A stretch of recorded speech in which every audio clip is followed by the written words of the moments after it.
I don't know about this camera placement. My mic seems really loud.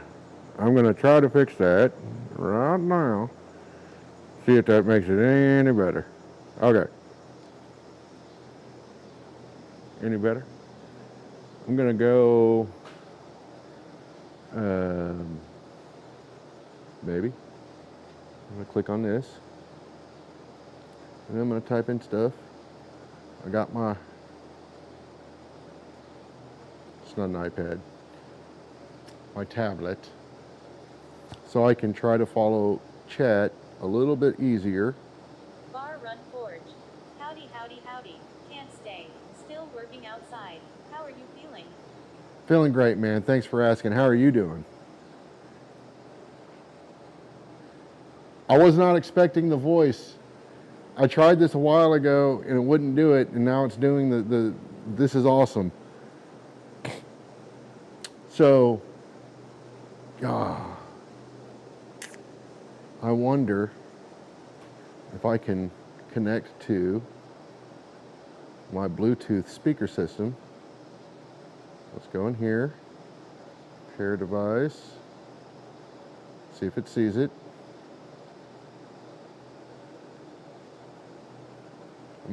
I'm going to take a stroll down there and let's see because if I can get this into the speaker system, that would be even better.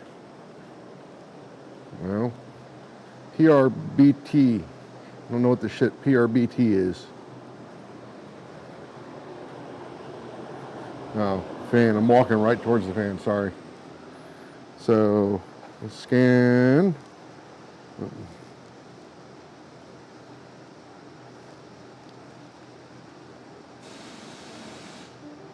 Put it on the Bluetooth. See if we see it.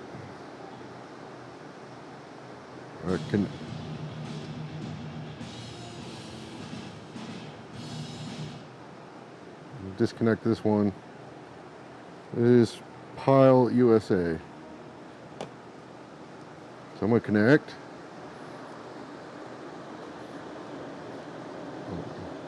Why do you need access to my contacts and history? You don't need that. Well, that's funny. I'm still easily tired from the blood clots, but still at it. Good deal, man. Yeah, no, I'm feeling pretty good. In fact, we checked in with the doctor today, and they wanted to do the biopsy I did not give them all the stuff they wanted to see. However, it did state that whatever it was not carcinoma. So there is that. So cancer-free at this point, at least in that particular area. But they wanted to do a tissue sample, go deeper and dig more. And I've decided that ain't gonna happen. I am not subjecting myself to all of that just to hear, well, we don't really know. So no, thank you. I thought I kicked this fire up, but I'm not seeing a whole lot of sweet action in here right now. What happened? I really don't want to have to restart this fire. Let's give it some boost. Come on now. See, now it's not doing the talkie talk. What the shit? May I need to turn it up?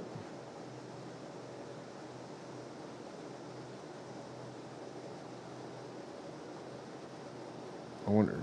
No, I could hear music over there. So that's not it. Let me close this. Let me reopen this and see. It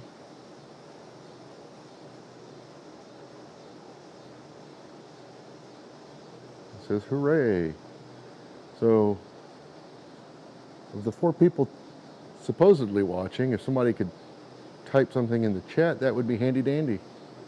I don't know if this is going to work. If it doesn't work, I'm not dicking with it. I wasn't expecting that in the first place. I was kind of surprised that it started talking. Especially because I tried this a few days ago. I was trying to get it to work. I couldn't get it to do anything. So, maybe it could be a hit or miss thing, kind of. I don't know.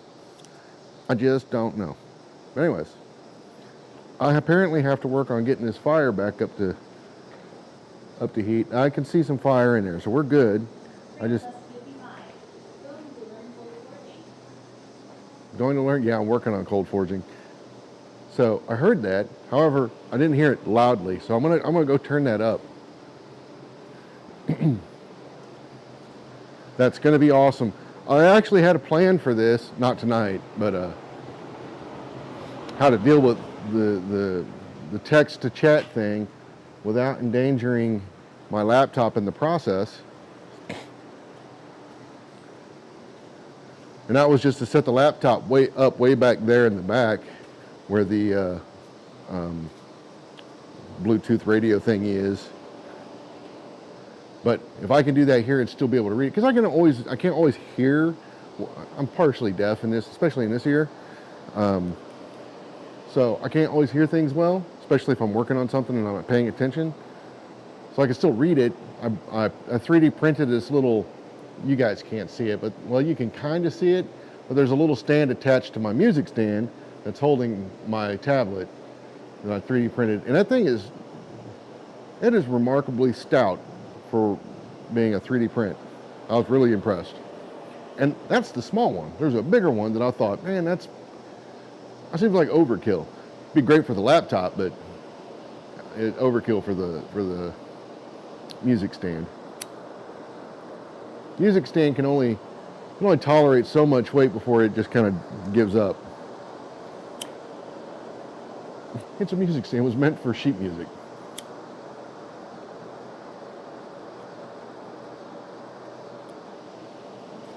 I bought a projector stand, which is supposed to be able to handle like 30 pounds or something. But it's too small for all the stuff I want to put on it. So I got a 3D print, I think, a shelf system for it so that I can put these devices all on it, which is not a big deal. I just got to make time to do it, and I don't have time this week to pull that off. So here's the coal rake I worked on last week. It's mostly done. It's not perfect, but it rakes. I'm not going to spend a lot of time on it. But I had to grind off. I had a couple of spots that I just wasn't happy with, so I just threw it on the grinder real quick. So now I'm just going to heat it all up and then put a quick finish on it, and then this one is done. I might, not going to do it right now, but I might readjust the blade at some point, but not right now. Really, all I want to do now is put some heat on it. I'm not worried about it showing grind lines. I just want to put some heat on it so I can put a finish on it. In this particular instance, I don't care about the grind lines. It's whatever. I do need to remind myself to come over here and touch the screen every once in a while, because there's not an indefinite leave the screen on option that I could find. 30 minutes was the max. So I just got to remember to do that once in a while. So what I'm going to do later is I've got the two other pieces for the coal rakes. I'm not finishing these tonight. I'm just going to rough them out and get them close so that it's not like, hours and hours of handwork for the guys down at the fair. And then I'm just going to turn this over to them and let them finish them off. I may or may not even do the blade. We'll see. I'm just going to rough out the handle, or I don't know, it's not even really a handle anymore at that point, is it? It's the long piece of it. What would that be called? I don't know. The shaft. I'm going to give them the shaft. So I'm just bringing it up to a dull orange, dull red. Putting some heat on it. And it's probably hotter than it needs to be, but it gives me time to go find my oil rag.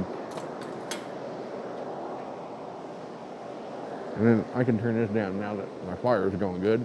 There it is.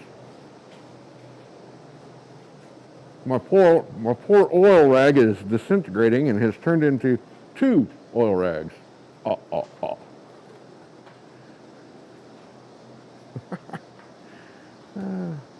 So, let's see. Those are not the right tongs. Why are you guys sneaking in on my stuff over here? Yeah, there we go. Oh, I didn't finish this in. Well, this one's going to stay in my shop, I think, anyway, so. I'll take it down to the, well, I'll give it to Paul to take down to the fair, but unless he wants to dress it up, I'll probably just keep this one here. We need one. We need one for the other forge. Trail dust 55. Like breaking a potato chip in half. You get 2 chips. Yeah, it's pretty awesome. Well, that's not as awesome on a potato chip, though. 65,925. Try over here. But yeah, this is going to be, Bill, this is one of the rakes for the fair. Well, this is essentially the other, I got the other 2 for the fair over here, and I'll send these over with Paul. I'm going to meet up with him tomorrow at Kurt's. Still plenty hot down there, so I'm just going to focus up here for right now. I didn't finish this little weird end. I didn't know what to do with it. So I'll let Paul do something with that. BC 65,925. Chat works in 2, not in but book. Oh, on YouTube? Oh, that's shit. That's a stupid setting. I always forget to go back and do that. I have to go in to go to Facebook, and then I have to go to the live thing and change it to public, and then the chat will work. So if you guys are on Facebook, I'm sorry, I was not getting those. So yeah, there's people there. Sorry guys. I just fixed it though.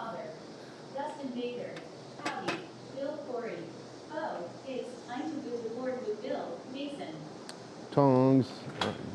I tried really hard to reach down and grab that by the handle, but I suspect it's still a little hot for that. Anyways, that's all I'm doing. Beeswax is great for a finish, I suppose, but I mean, that's if you want more of a quote unquote natural finish, in my opinion. Nothing really beats the finish of a good oil rag, man. Nothing beats the finish of a good oil rag. You can get it nice and black this way, super nice. It's like seasoning cast iron. Yeah, it's catching up. I love the fact that the chat thing is there. I mean, I don't necessarily need it to tell me what you guys are saying. I can read that fine from here. The font might be a little large. But I don't always know to look, you know, so I might be doing something and I don't know that, you know, somebody's asked something and I just go off on my merry way doing whatever silly thing I'm up to. And I'm not trying to ignore people. That is definitely not, well, some people, but not most people. There's a couple of jokers out there that I could probably go the rest of my life without communicating with, and I'd be okay. But most of y'all, I don't think those people are on right now, so you guys are good. You guys are good. Don't ever try to catch something that's been in the forge, by the way. Ask me how I know. These tongs are not appropriately sized for this, by the way. I just grabbed whatever would grab it. BC 65,925. It's nice to not have to watch. I know you'd like to ignore me. Trail dust 55. Maybe I should get the appropriate tongs. Folks trying to join in. Those are not the appropriate tongs. John Brunel. What the hell is a moar? What the hell is a what? Anyways, this'll do it. This'll do it. What the hell's a what? A moar. You know, dude, gotta look up moar dots, D-O-T-S, on YouTube someday. Hey, my oil rag got a little warm. Let me switch to a not quite so warm oil rag.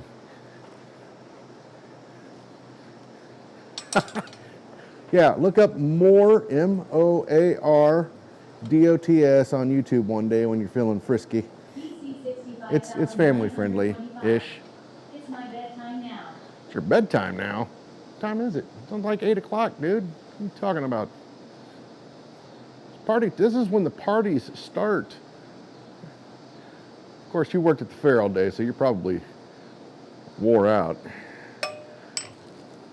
I don't really focus on putting a finish on the blade end as much because people tend to leave the damn things in the fire and it just eats the finish off anyways. But that's not as hot as it could be. So let's go ahead. I don't want to quench this. 65,925. You didn't forge all day. Yeah, I know. I did not forge all day. I did not. I would have liked to be honest.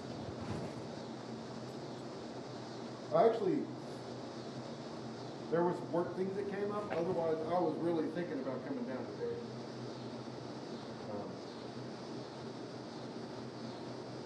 But work things. It's like they expect me to do work when they give me a paycheck. I don't understand. It's such a strange concept. I can't just stand around and not do things and just go on vacation all the time and pay for it. I do that job. Who had that job? Anthony Bourdain had that job, didn't he? Go on vacation and get paid for it. Just that dude. I love that shit. My kind of guy. Jeff Billion. Lost the audio. Lost the audio. I wondered about that.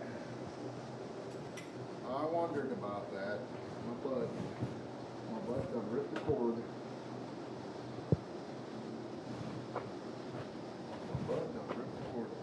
I'll fix it here in a second. Get this while it's still relatively hot.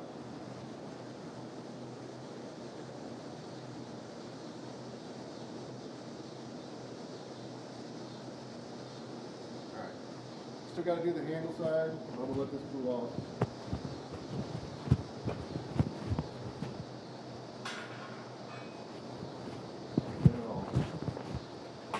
See microphone.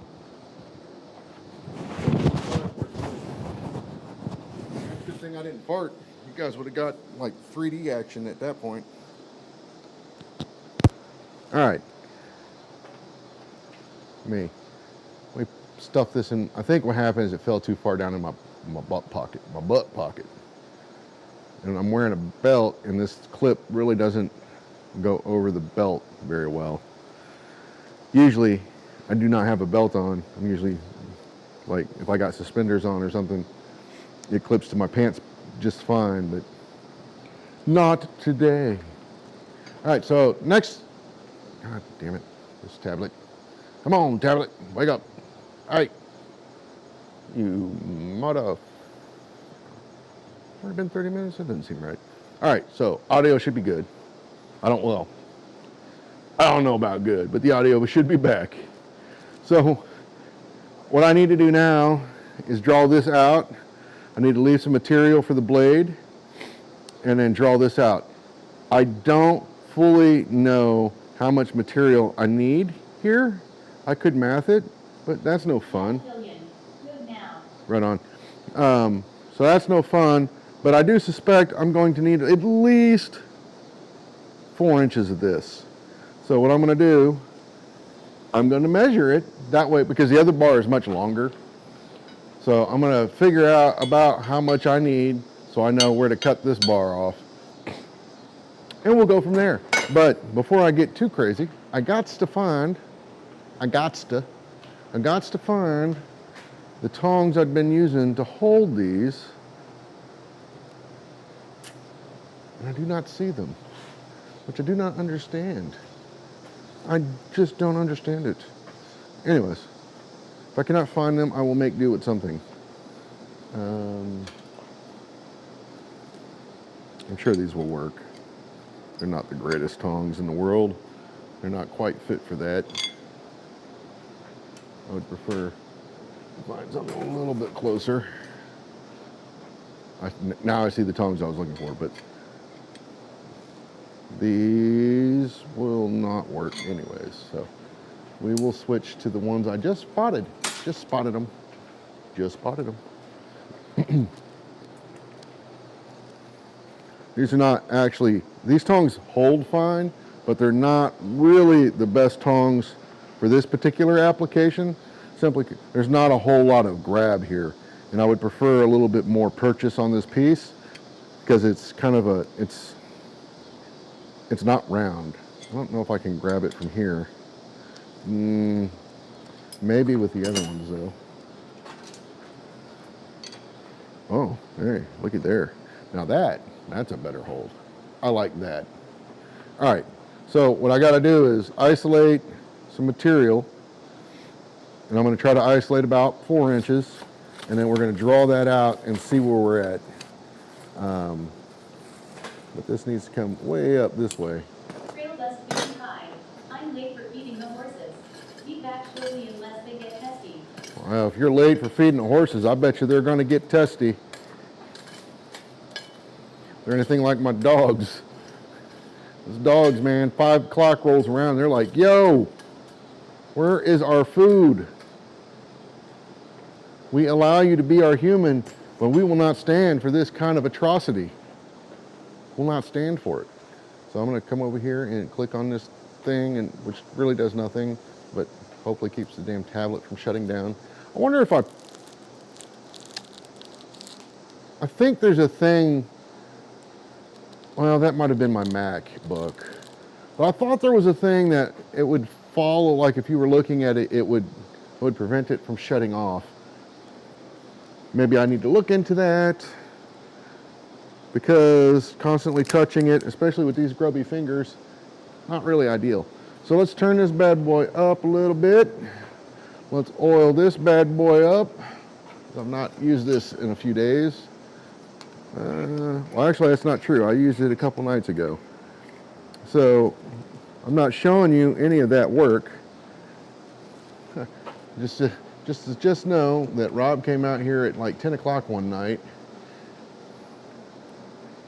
because he wanted to try something. And what I did was technically a failure. Like it did not do exactly what I wanted to do, but the information that I had gleaned from it was great. So it wasn't a complete failure in that regard. Ellen Durkin had posted something, and I was noticing the calla lilies on the piece that she had done, and I was like, whoa, those are really nice calla lilies. What's the process that you're using to do that? Because when I've been doing them, it's more of a forging exercise than it really is as a way to do this, I think. But Brian had shown me how to do it out of round bar, and it works. It's just very tedious. Like very tedious. But it works. I suck at it, but it works. I've seen him do it. I know it works. But I think it's really meant more as a forging exercise than really a practical thing. You know, it's more of a, these are the things that you can practice, and this is the kind of work you can do to practice that. Anyways, what she had shown was using a piece of flat bar. I think it was 1.25 inches by 1/4, or it might have been 1 inch 1/4. I need to double check that. I don't know that necessarily that the flat stock dimensions are that important. So I had, I want to say 3/4 by 3/8 or something. It was pretty thick.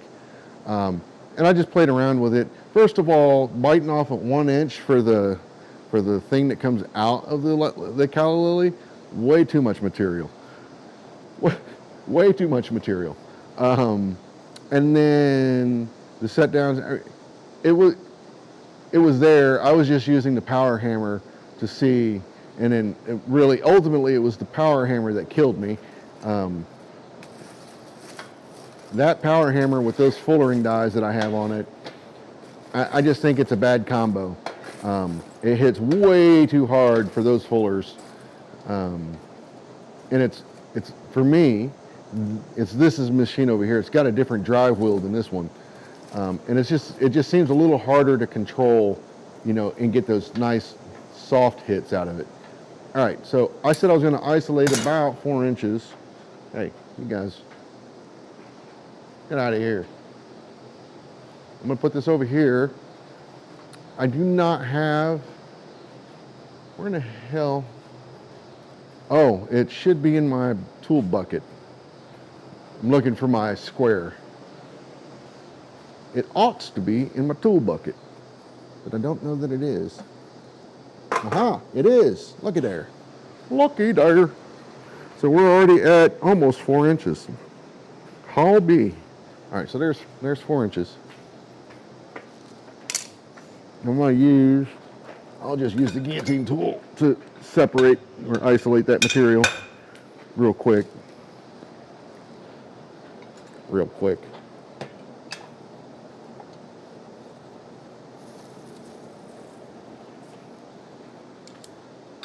And it's not really that hot right now. And I'm just eyeballing the 4 inches. And about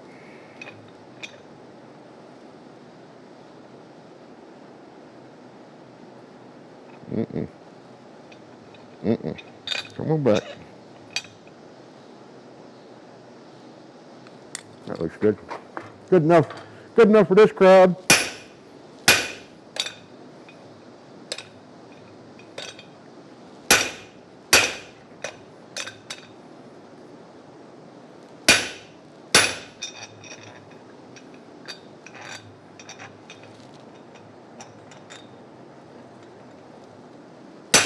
All right. I'm calling that a marking heat. Well, I'm all over the place. So what I'll do is I'll push it through a little further than those terrible marks that I just put in it. Jeff Switzer. Hey, Rob. Well, how you doing, Jeff Switzer? Can you guys hear her? I'm just curious. I don't need you to. I'm just curious if you can. I had downloaded, so I have a Kindle, not a Kindle, an Amazon Fire tablet, and it would not do this. But my problem with the Fire tablet was it was so Amazon heavy, and I couldn't really get it to do what I wanted. Yeah, I can hear her. So I went ahead and bought the Pixel tablet, which I've been looking at for a while. So I got that. But on the Amazon tablet, there's something called, I think, Speechify that I was trying to get to work. And I was really bummed that I couldn't get it to work because Snoop Dogg was one of the voices. Which would have been pretty sweet in my opinion. All right. All right, let's try this again. If I can find my marks.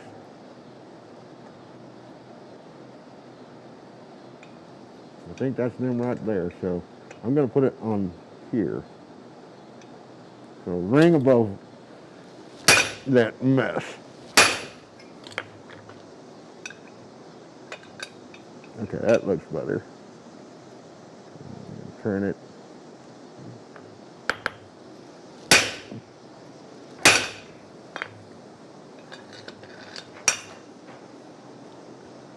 Much better. Okay. Now, like, actually get it hot. More of a reference point than anything. But this way, I got 4 inches of material. I'm going to draw that out. Figure out about how far that gets me. I could math it, like I said. I ain't gonna. I'm going to try to make it to Quad State for Saturday to catch up with everyone.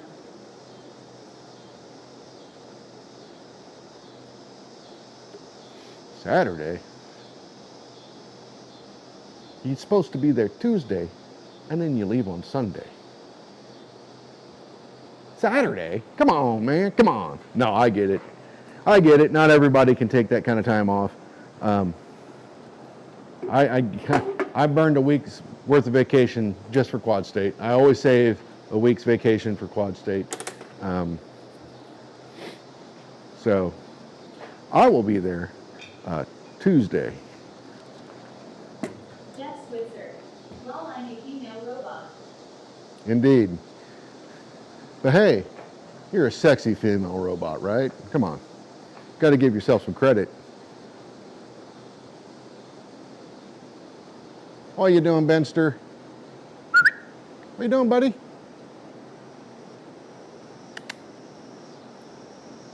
You don't want nothing to do with the fire. He's like, nope. See you, bud.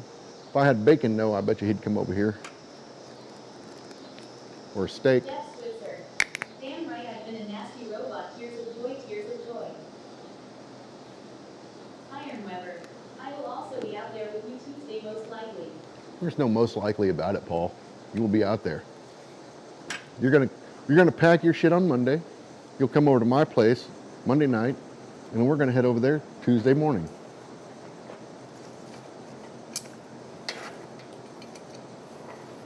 All right. Let's see if I can see my spots. I cannot. I think that's them right there. Yeah. Okay. Yeah.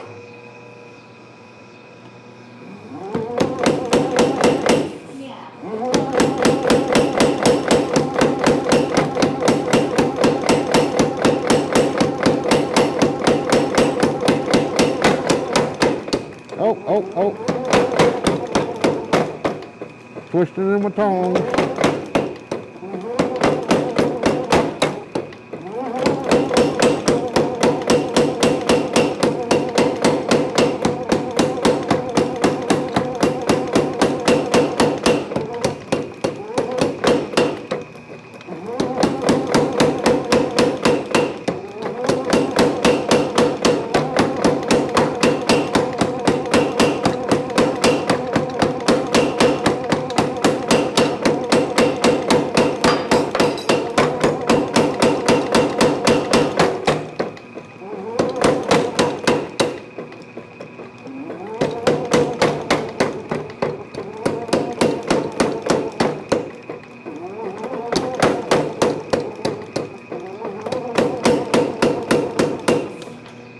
Yeah, these tongs aren't holding that great.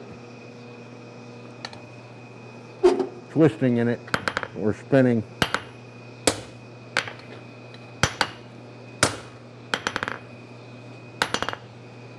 But hey, that's okay. So we had about that much, got that much. And that's still plenty thick. So I'm thinking,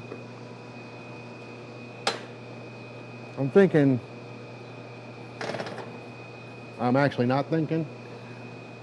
God damn that tablet, it just shut down again. There's no way that was 30 minutes. I'm gonna have to check that. No internet available. Oh, and it reset everything. Great. Anyways, let me check on my settings. Auto rotate is on. That's fine. Mic available. It's not there, so let's go in here. Battery. There's no battery saver enabled. Okay, cool. Password. Blah, blah, blah. None of this. Where the hell is it? Not location. Maybe it's under security. App security. No.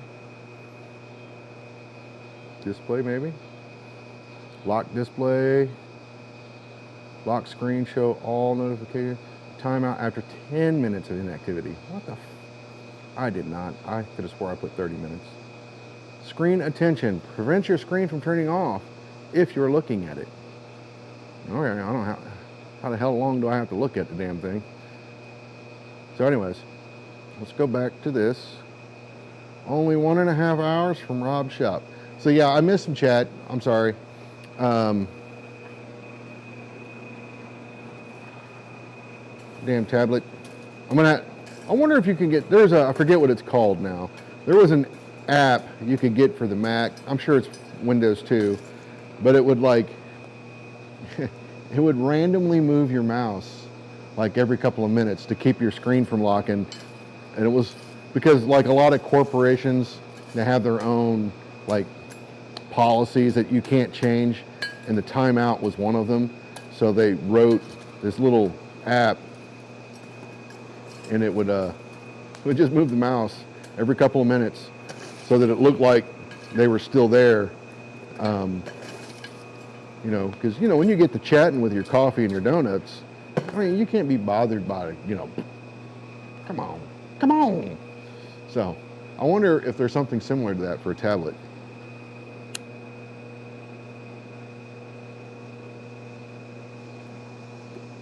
I'm sure I can disable that entirely. I just need to dig into it. It's not readily available in the menu options though.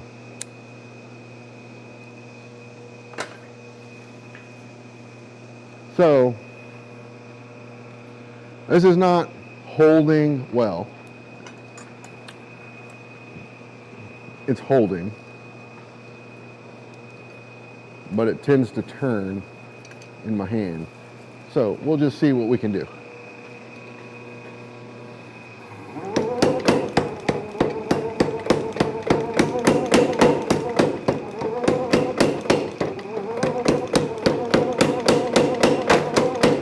Right there, I did it again.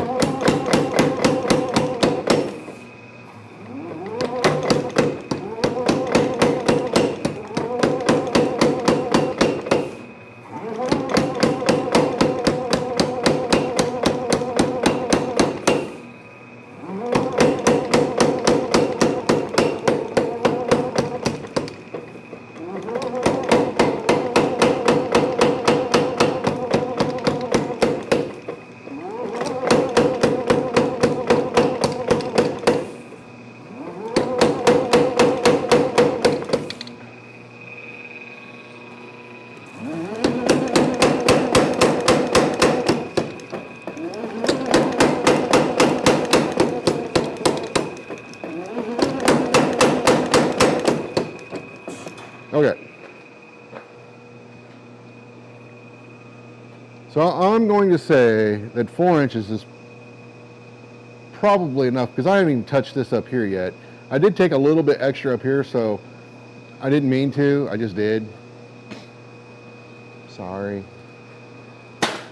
But I think 4.5 to 5 inches is going to be more than enough material to make the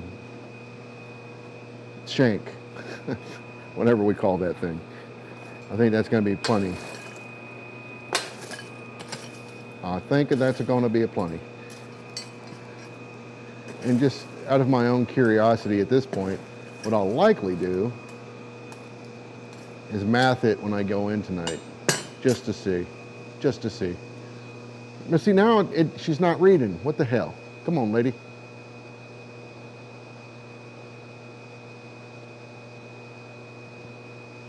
That was on Facebook, right? Jeff's comment just got wiped out.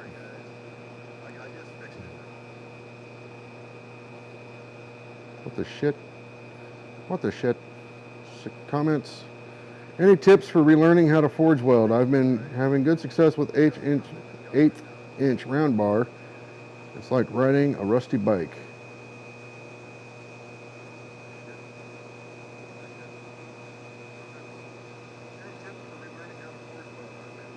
Yeah, 2 hours. It's only like an hour and a half from my shop. A couple years ago, I had to drive back and forth a couple times. Somebody just thought it was a good idea to get married over Quad State weekend. Was not a happy camper about that. But I left and came and went back. Anyways, yeah. The forge welding, relearning forge welding. I mean, it's like riding a bike. I mean, you'll get it. I mean, the one, I'm not a great forge welder, first of all. I mean, I can forge weld. I don't go crazy with it. I prefer to draw something out versus forge welding something, personally. but there are times when it makes sense to forge weld something. I just don't do a lot of it, and what I do is remote. You know, I would classify as relatively simple. I've done some wacky forge welds just to see if I could do it, but for the most part, I mean, nothing crazy. But the biggest thing I've learned, honestly, is slow down your blower. It doesn't have to be, you don't have to crank on it hard, or if you got an electric blower, slow it down and take your time bringing the piece back up to heat. I mean, I see guys, you know, they're trying to forge weld and they're cranking. What they don't realize that they're doing is they're just blasting it with oxygen. You know, that oxygen's not going to get chewed up quickly enough. So all it's going to do is scale up your work, which is going to cause problems for you when you're trying to weld. Well, I don't know how I pause this video over here. Stop playing. All right. So hopefully I don't have to do that much more. Why is there 2 Restream chat windows? Get out of here.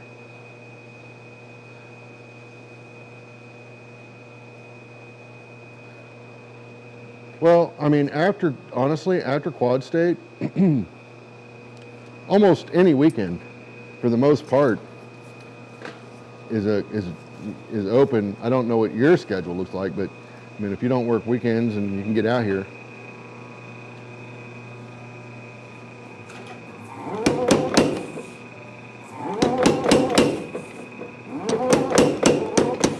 Hey.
Yeah.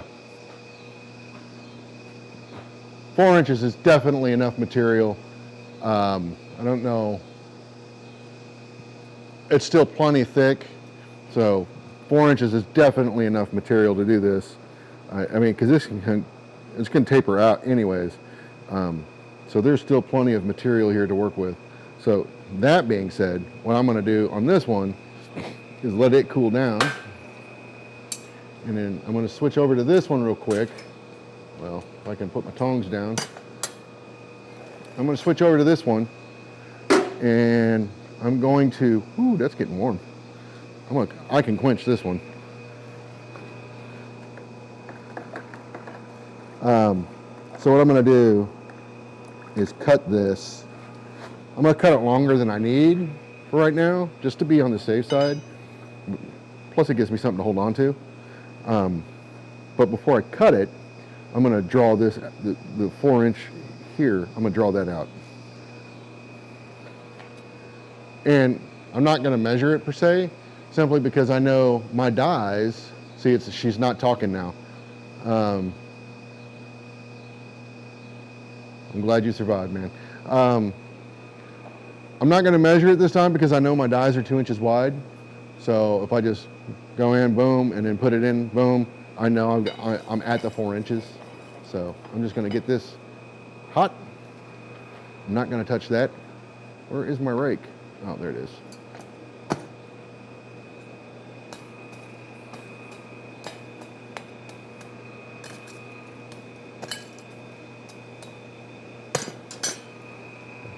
We'll heat that up. We'll shut this thing off for a minute.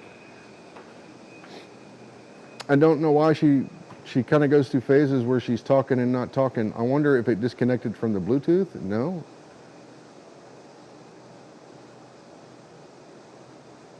So I wonder if I can go into settings, reply commands, notifications, boom, boom, boom, boom. And then, oh, I hate that. So if I reload the screen, it doesn't show me the old messages. I don't understand that at all. I actually have a thing, and I could probably do it with the accessibility tool, but I have all the chats streaming to my Discord server, mostly just so I can go make sure I didn't miss something, and then if I did, I can go back and like message the person, because I don't want anybody to think I'm ignoring them. But if I can get that to do the text to speech thing, which I'm pretty sure I can, it's just one of those things where I got to sit down and actually take the time to dick with it. But then I can monitor all the chat through Discord, which for me would be more ideal, just because it's all in one place and it saves it. I can go back and look at it. Excuse me, if I accidentally reload this, it all disappears.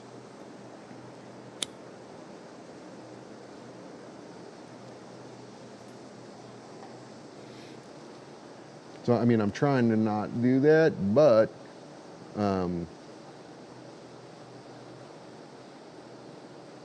make sure I can type in here since it got so quiet. Try not to do that, but fat, dirty fingers. Fat, dirty fingers. All right, so that is not near hot enough to do what I want to do. We're going to sneak it back in there a little bit.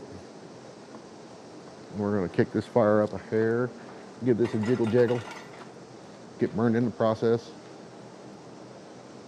I'm kidding. Hey, that's the one from earlier. I was looking for that earlier. Now I know where it's at.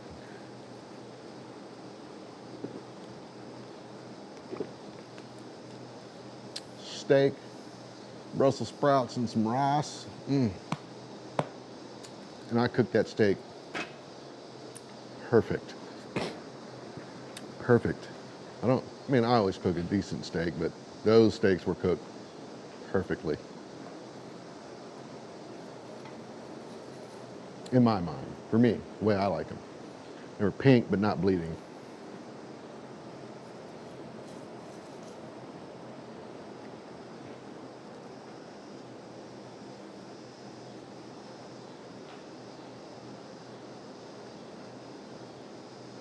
So, all right. Trail Dust 55. Now she's back. Just got a notification on my phone that Sharp End Court is live. Good to know. You got Taco Bell. I had Taco Bell. I'm gonna do that tomorrow night. I changed the camera angles a little bit. I'm not doing anything at the anvil, so there's no real need to switch to it, but tell me what you guys think. Could be straighter, but that's what I got. All right, that's good enough.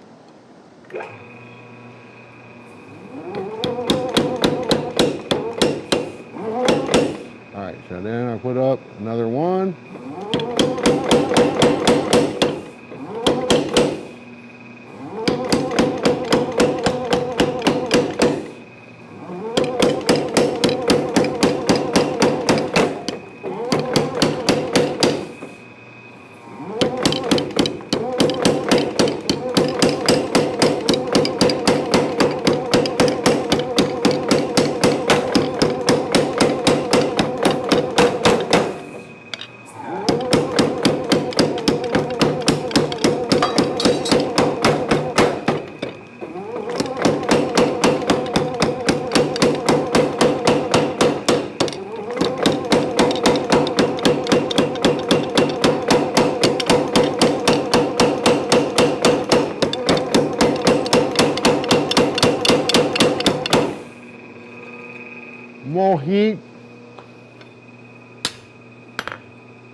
So,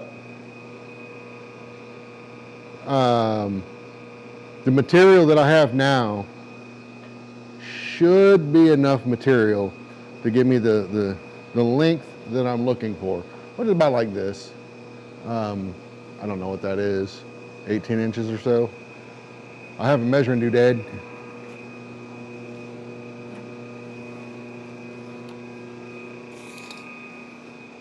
Let's see, we got about an inch there. So from the bend, 16 and a half. So yeah, should be good. I don't know where this is at right now. Let's take a look. That's at 12 already. And it's still plenty thick. Still plenty thick, so. A little hotter. More hotter. If you go, I don't know if John Brunel's still around, but maybe he went and started, he looked up more dots.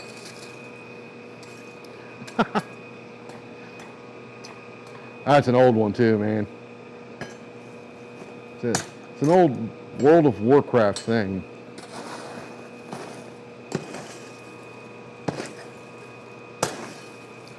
I can't remember. I want to say it sounded like he was probably an Indian guy. It might have been I think he was an Indian dude leading a raid, and he started yelling more dots, and I don't know. I thought it was funny.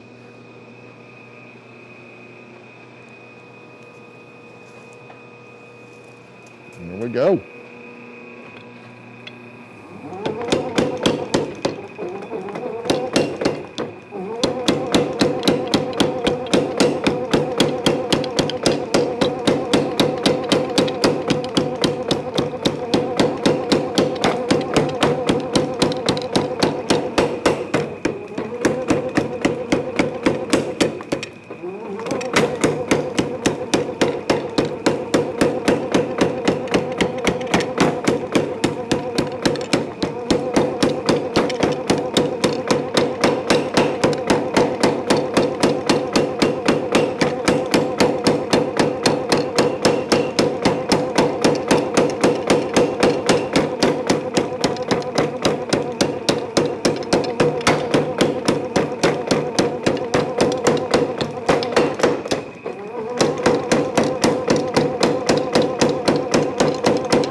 Oh yeah, Leroy is awesome too. So anyways, there's where we're at with that. The base is probably plenty thin enough, so I want to start working on this in a little bit more. And I realized I kind of skipped out on, I still got a chunk here I need to bring down, so that's what I'm going to focus on next.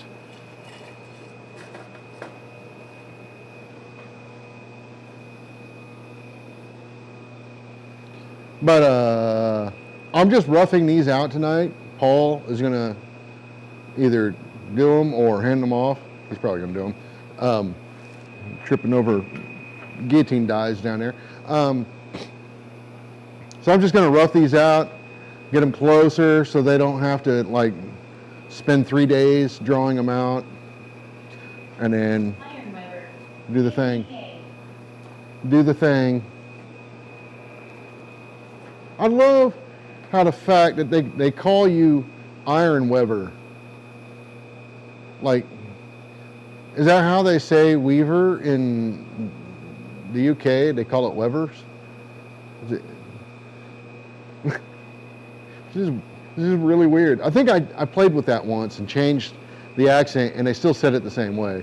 So it's some kind of weird AI thing, I guess. I don't know if it or whatever, but it's really strange. Maybe if you changed it to Weever.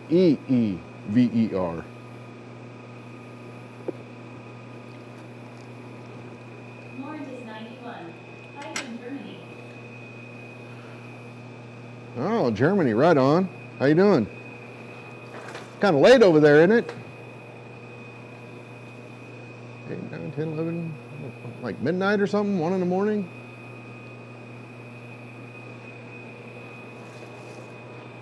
I guess if you can't afford this late, might as well watch some moron on the internet do it. Yes.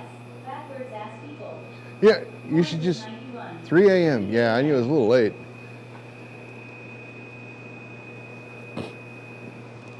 And what part of the wonderful country of Germany are you in? I didn't spend as much time, well, I did as a child, but I don't remember that.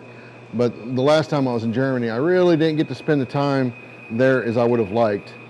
I'd love to go back. Where's my mark? There it is.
That's where we're at.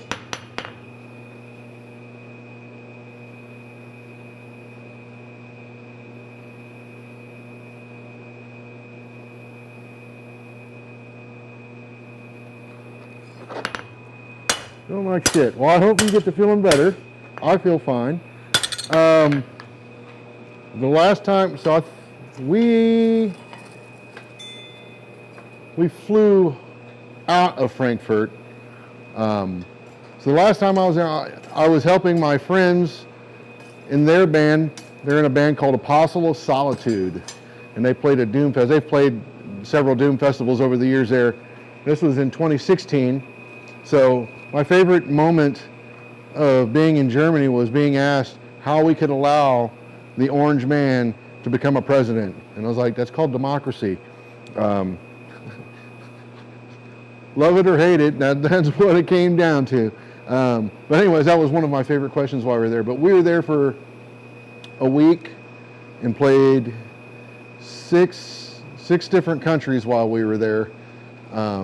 So we started in Austria, and then a few shows in Germany, France. Went to France, Poland, somewhere up in Amsterdam, I think. It was somewhere up in there. I forget now. It was like 6 different countries in total. It was a fun time. I loved it. Germany was probably my favorite country that we visited. France would have been second. Lawrence is 91. Germany is a shit show. I feel like being ashamed being a German. Actually, Germany was my favorite. Austria was my second, and then France. Poland was at the very bottom of that list. The people there were dicks, and it was cold as hell. Everywhere else we went, the weather was nice. Get to Poland, man, it's like, what the shit? And yeah, a couple of people, I mean, they weren't all dicks, but there was one guy there I could have done without.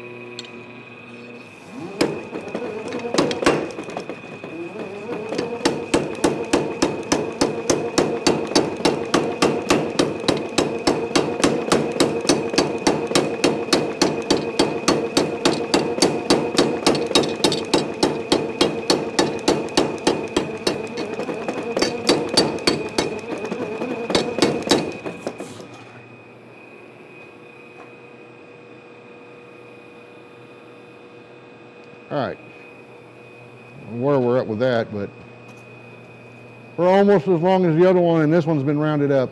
And 91. it's closer to, Nice holiday celebration in Germany for sure. For that kind of view, I feel Poland is a nicer country.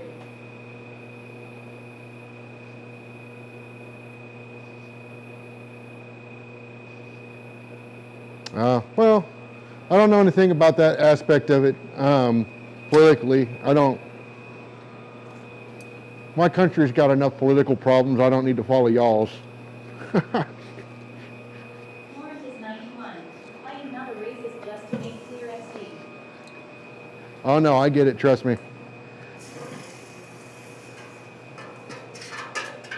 I mean, there comes a time when you have to say enough is enough. You know, I get it, but at the same time, it's out of the realm of my intellect, so I just choose not to deal with it. Hey, y'all! Don't put your hands over the fire. I didn't burn myself or anything, but I definitely ain't got no hair left on that hand. A bottle in there would have been a little less, jolting. So I need to. This now exceeds pretty much, not entirely, but it kind of exceeds the length of my fire pot. So I'm gonna have to paint this heat a little bit because I want to get it all kind of true and evened up. But the length of that is pretty close. And again, this one, it's going to taper down to the blade a bit, so Plus 55. Your fire seems to be acting up. it will be, You're a full-time blacksmith. I don't know, it'll grow a little bit longer. They don't need to be super long. Again, this is kind of what I'm shooting for. And no, I'm not a full-time blacksmith. In this country, blacksmiths really don't make a whole lot of money unless they're, you know, fairly lucky and have a good clientele. That's hard to build.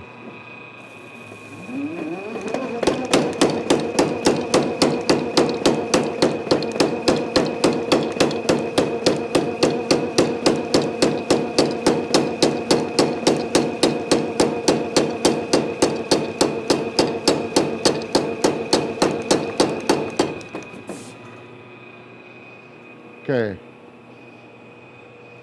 That looks much more uniform now.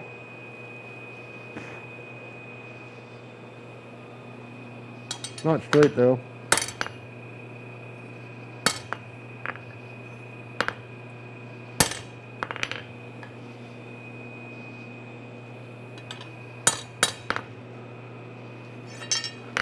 Better.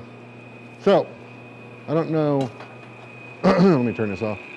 I don't know lengthwise what we're at. I'm guessing 12-ish as well. A little over probably. And I still got a little bit of material I can chew off of there. Lawrence is 91. You So- have a real nice workshop. Thank you.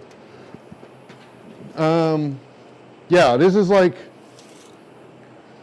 I'd call this my retirement plan. I realized that the money I was putting away to save for retirement, there was no way I was retiring on that money. So when we bought this house, I made sure I had a shop, and then I proceeded to dump what was my retirement money into building this shop out and putting tools in it. The big power hammer here, this one that I'm not using right now, this guy right here consumed the last chunk of my retirement. So, I still have plenty of material here. They could be a little longer. I might just leave that alone. Oh, no. You know what? It's hot. Let's just do the thing. Let's do the thing. And then I will cut these off. Last time I cut them off, I want to say it was about that long. So was that 4 inches or so? I think 3 inches of material for the blade is enough, because The one over there that I was working on earlier, this one got, I mean, it's still plenty thick. I mean, it's thick, but it got really wide, and we don't need them that wide. I like a wider blade than what we've got down there now, but and it rakes fine, but they don't need to be that wide.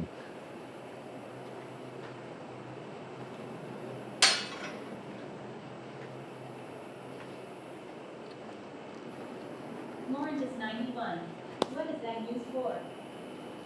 It is a coal rake, so we use them. I don't know, can you see the fire? So I've got one here, and I just use it to rake coal into the fire pot. Other things you can use it for, because it's got this thing, you can use it as a scoop to scoop out clinker or coal, I guess. You can pull out coals or clinkers from your fire pot. It's pointed, so I've never done this, by the way. But if you've got a hammer billet, for instance, that you put a center punch mark in, you can find where that center punch mark is with the point. But you can also just jab it down into your fire and poke a nice hole in the top of the fire, so you get a flame versus smoke. So there's a lot of different things you can do with it. And yes, you can make a dedicated fire poker, which is handy to have too. I have one of these. The ones down there, they're adequate. They poke. And then I prefer a spatula over a shovel. A shovel tends to pick up a lot of coal dust, whereas a spatula, if you come in at the side and like at an angle, you're a lot less likely to get it. There's times when the shovel's nice too, though. Okay, nice. But yeah, it is a handy tool to have. I love these coal rakes. And the ones, so I'm forging these out to replace some down at another shop, because the ones that they have are doo-doo.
All right, see if that got us where we need to be.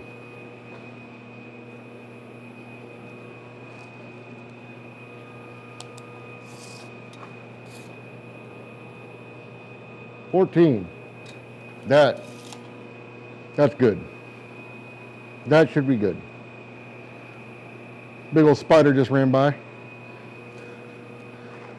So now what I need to do is isolate this down here so that they can clean this transition, or I can clean that transition up.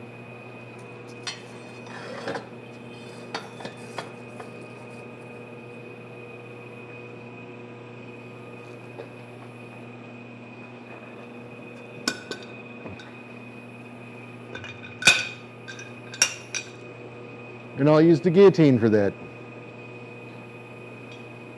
That's this guy here. I don't know what happened to my camera angle. Well, has that always been in the view? I didn't realize that was right in the shot. Oh well. Oh, you know what? I did. Greg Swanger. Hey, Rob. I had meant to move it and forgot. Oh well. Hey, behind the scenes awesomeness. The only problem with that is you can't see what I'm doing at the anvil. Should I forget to switch? But I'm gonna switch. I'm not gonna do it right now, but I will switch to the other camera. I'll do it right now so you can see it. I'm gonna do this and then go bam. How about that? Is that cool? Or did you not see it? Auto. There we go. Boom. Yeah. Look at that. Switchy switcheroos. It's like professional. Hey, Greg. It's a professional setup up in here. It is not. It is not.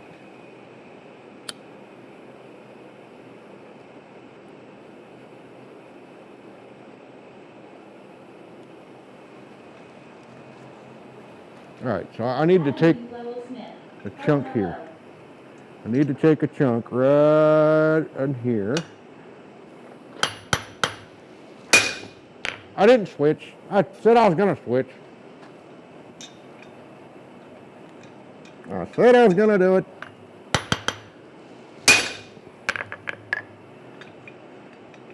One more of those. Hey, Adam.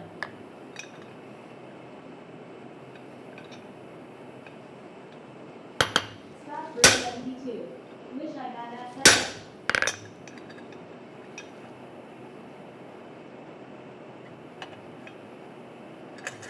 All right. All right, give it back.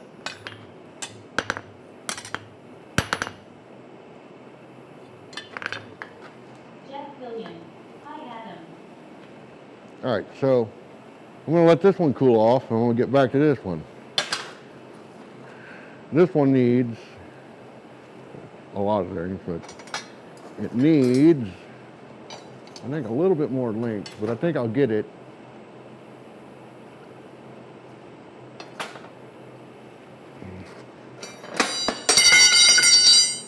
You just put that anywhere, Rob.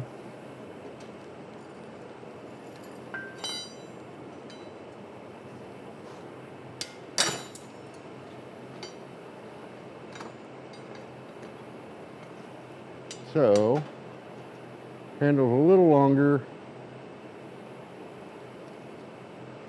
Quantum Okay. Gravy. Good evening.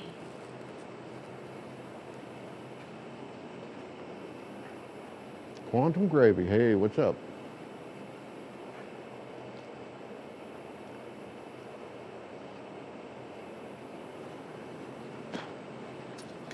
Let me get this heating back up. Hey, what's up, Adam? Long time, man. Wish you had this set up. Well, let me tell you. George. Hey, all. Jumped here from Bookface so I could see the chat. Yeah, that's the problem with Facebook. You can see everybody on YouTube and Twitch. You should be able to see all the chat, but on Facebook, all I can do is pull Facebook chat to the other two. I can't post to Facebook chat because Facebook is dumb. Anyways, as far as the shop goes, I had just mentioned this actually. When we bought this place, I took my retirement money, what I had, there wasn't a lot, trust me, and then I just started tooling it up. And the big power hammer in the back here was the last chunk of that money I had left. I realized that with the money I had, there was no way I was going to be able to retire on that money. I'd get like 3 years tops. So that is how a lot of this came about. Now, that tire hammer, oh shit, you guys can't see any of that. There's a tire hammer over this way, very similar to this one. This one, my fat ass was in the way. I have another one over there. That was my first one. I bought that.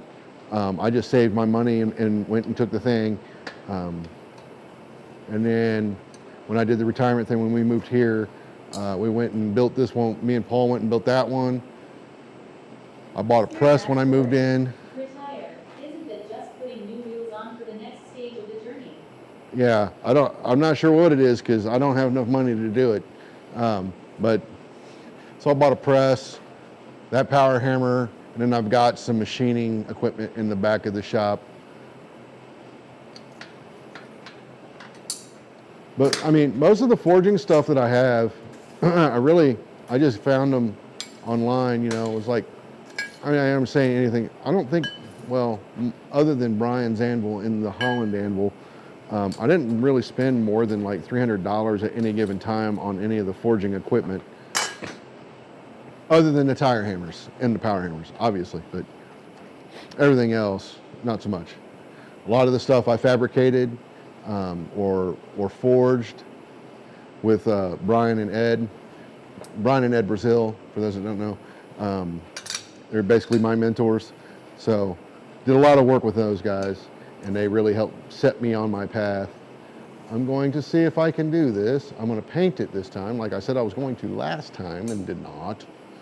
But yeah, I just came to the conclusion that the money I had saved for retirement, there was no way I was going to be retired. I mean, there's just, I was a late starter. I'd be retired before I finished this sentence. Yeah.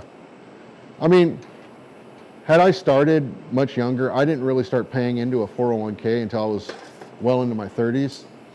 Had I started when I started working, yeah, I easily could have retired on that money. But I didn't. So even if I were to take what I had and apply it to, I'm still putting into a 401k. It's like free money. I'm still putting into it. Even if I were to take what I had and apply it to what I've got in my current job, there's no way. Ain't gonna happen. So what I'm really hoping is we get this place paid off before time to retire comes. Contemplating. I am in my 30s and buying equipment instead of saving for retirement.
These tongs are they're not helping me at all. So I think what I'm going to do, let's see if I can find a better set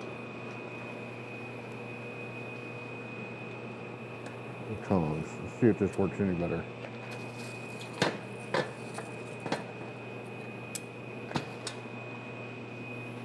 Problem with rebar is it's not actually round. It's kind of oblong shaped. It's weird. This is not really round. So getting a good hold on it sometimes can be kind of a pain in the butt. You're in your 30s and buying equipment instead of saving for retirement. I mean, I wish I had done that when I was in my 30s, to be honest. The other thing I kind of wished was I invested in some property when I was younger. I mean, it was, I'd always kind of viewed myself as a city kid, not, but to be honest, and it's not that, I'm not a farmer. I don't know shit about farming or any of that kind of stuff. But I just like the tranquility of living in a rural area versus the city. There are times when I do miss the city though, but we're only 15 minutes away from a decent sized town city, so we don't really miss out on any of the luxuries of being in the city. I'm in my late 30s. On the current trajectory with my superannuation, I should be able to finish work at 65-ish, to work more on my non-employment work.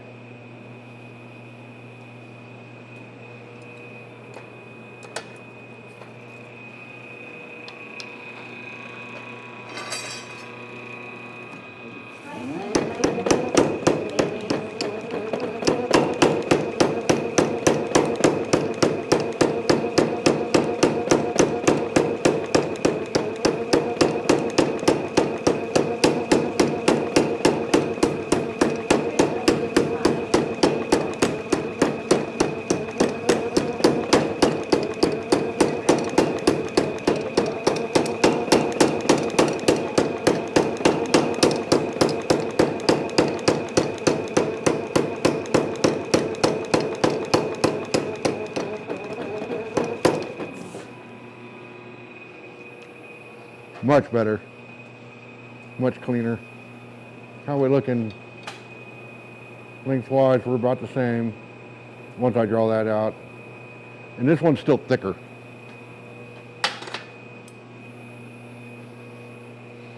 Hey Roy, long time no see. Just working on some coal rakes out of, honestly I think it's more like 3/4 inch rebar. I thought it was 5/8, but the more I look at it, and these tongs were 3/4 inch, and they seem to be holding it over pretty okay. So I'm thinking it's 3/4 inch rebar. And this is that stuff that Jamie gets. That I forget what it's called, but it's the recycled train axles apparently. None of us will ever really retire. We could get bored as heck. Well, you know. That big, beautiful power hammer in the background is sad and lonely fleeting face. Christ-centered ironworks. Lol. That's Clifton, by the way. I named that hammer Clifton. It's the only tool I've named in the shop. Christ-centered ironworks. Byers, that's right. Never retiring. Iron Weber. Byers rebar. Iron Weber. You change your name to like just F and Paul. Let's see if they get that right. But yeah, so that's the only tool I've ever actually named. It's Clifton is what I've called it. I've decided to name it. Kurt was trying to convince me I should call it Hillbilly because I guess that's what everybody called him, Clifton Ralph. So for those that don't know, that hammer used to belong to Clifton Ralph a long time ago, and then he sold it, and then I bought it from the guy he sold it to. And if you watched the DVDs, you will see this hammer in those DVDs. What did I do with my coal rake? Oh. Not the one I'm forging, but the one I need. Anyways, so yeah, that hammer, we use it. To be honest, the only reason I'm not using it for this, one, I think 3 hits and it would be down. Two, I didn't want to have to set a camera up over there. I'm too lazy to do all of that. I got my little setup right here that I'm happy with. I do need to bring the other camera out eventually though. So it might be good for that. But that's really the only reason I'm not using it. Last time we used it, well, I tried to get Zach Rapatoni to use it when he was doing he had like 80 tapers he had to do. And I offered it up, but I don't know if he was intimidated by it or what, but I told him I made 6 hammer eye drifts on it with using a taper die, and it rocked.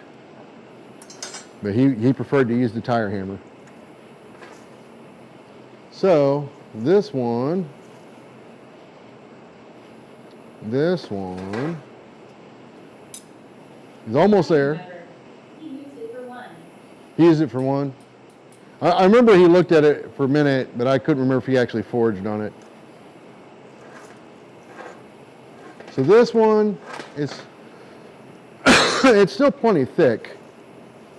So it could be taken down. However, I said I was going to rough these out, so I'm not going to spend a lot of time on this. What I'm going to do now is let it cool down. I'm going to set it over here. I'm going to let it cool down, and then I'll cut it. I'll probably cut it to about 3.5, 4 inches here.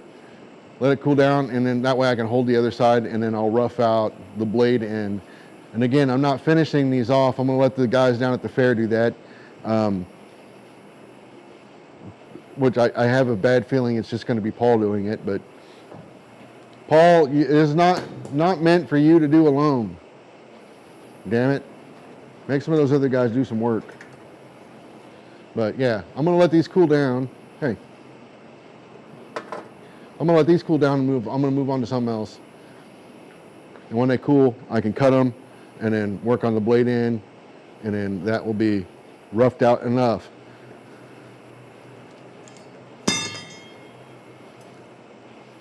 But meanwhile, those need to cool off.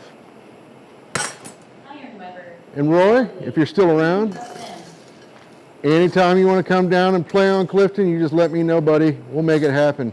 We'll find something to do. Jamie's got a new hammer. He's got his new hammer, quote unquote, new hammer.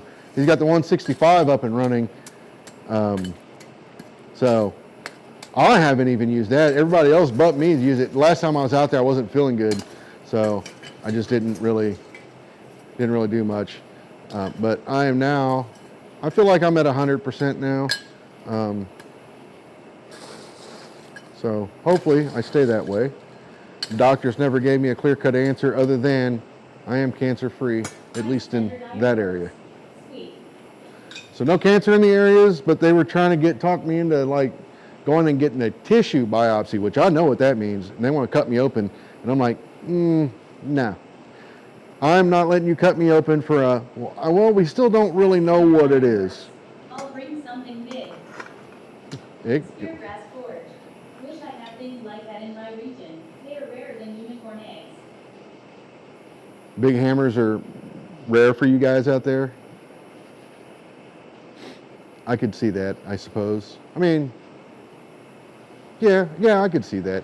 I mean, to be honest, they're not necessarily rare out here, but they're getting more and more difficult to locate good ones in good shape. I suspect when the knife making craze dies down a little bit more, we'll start seeing more of them pop back up. But I don't know. We'll see. We'll see. But I'd like to get another hammer. Probably. I'm really tempted by a 100-pound Little Giant I saw. But to be honest, I really want my next hammer to be a self-contained hammer. I like the mechanical hammer, but in my opinion, I mean, I just like a self-contained hammer better. I do. I just do. Sorry, Kurt.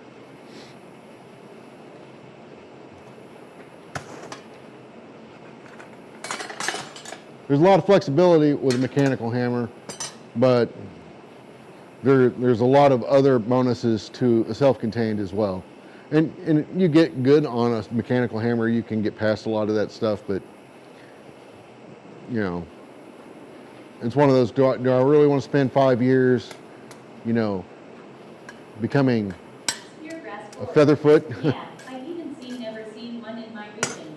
Even in the historic photos. In the southern regions of Australia they exist, but not here. That's interesting. They are pretty nice. That's interesting though, that they're rare in your area. I mean, because well, maybe they did all that forging and stuff in a different region and then shipped it. But like in this country, it wasn't uncommon for them to ship big hammers to where they were going to be working and then build the shop around those hammers. You know, that happened quite often. In fact, there's probably coal mines out there right now with big hammers down in them that aren't being used and haven't been seen. They probably haven't seen daylight in, 80 years.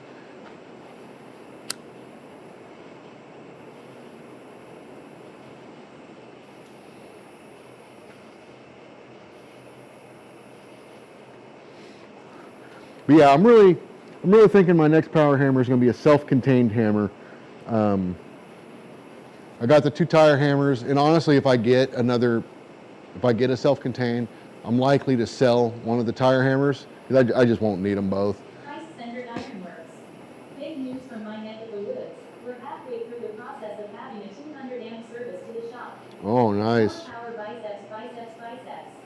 Nice. Yeah, I'd like to have dedicated service in my shop. They did some really weird jankiness going on here. I had originally thought they had just tied off, from the house over into the shop, but it's actually split before it hits the box. I'd love to get 400 amp service just for the shop, but it is what it is. They wanted, I wanted to get 3-phase into the shop, but man, they wanted so much money. It was like, yeah, that ain't happening. So anyways, let me find, well, I was going to work on the thing. What was the thing? I don't know. Iron Weber. Heck yeah. Glad to hear it, Roy. So that was really my main goal, was to rough those out. Technically, they are roughed out. I'm going to do a little bit more to them after they cool down.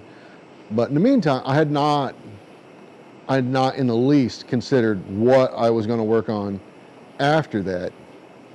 Iron Weber. I have an idea, I'm though. just the lucky one with my power. I have an idea, though. We're going to pretend this isn't here. In fact, I'm going to cut that off because I would like a couple more hammer eye punches for my power hammers. So that's what I'm going to do. Centered Ironworks. Been needing it for a long time. Yeah, that'd be nice. It's amazing. Like, you can get by with a lot, but it's amazing how much jank goes on in my shop. And I didn't do it, but I understand why it was done to a degree. But it's just kind of like, okay, I get some of it, but at the same time, it's like baffling. So in the shop, there's power for the most part everywhere in here. I can tap into power somewhere, at least one, like 110, all along the walls. He managed to put that. He put 220 circuits in a couple of spots in the shop. You have made a lot of good work. In the basement of the cabin, there is one 110 outlet down there. One. Like, I mean, I get, if you don't go down there a whole lot, you probably don't need it, but at the same time, it's like, you're down there, you're building the thing, just put one on each wall. It's like, what? It's like $10, man. Speargrass Forge. I got quoted 10K to run 3-phase to my new shop. Half that by doing the trenching myself. Guess what I am gonna be doing long?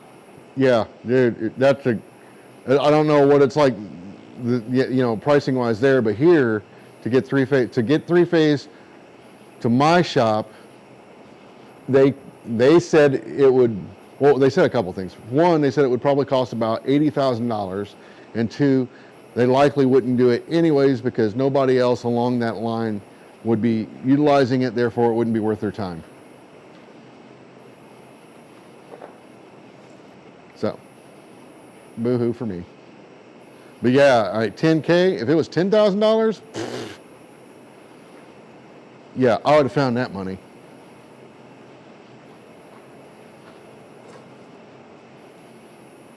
Because what I'm learning for myself was, I'm not an electrician by any stretch or any of that kind of stuff, but what little bit I've done with the 3-phase converter that I have is, it's a lot easier to step down than it is to step up. For the CNC side of the business, it's not even funny. Yeah, I bet. All the lights just kind of flutter when the plasma gun's running. My wife said when I kick on the 3-phase converter, all the lights go whoo, and then come back. I don't know what it's like when we're actually doing stuff out here, though. I don't know if it's continual. I know my 3D printers make my lights flutter when the 3D printers are running.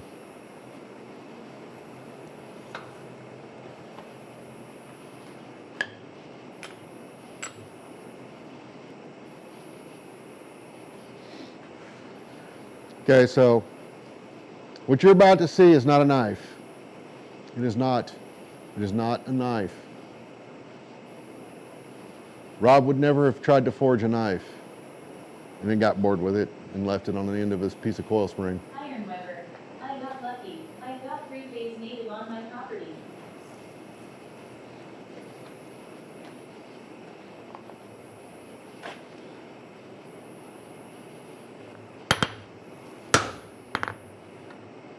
Trail Dust 55.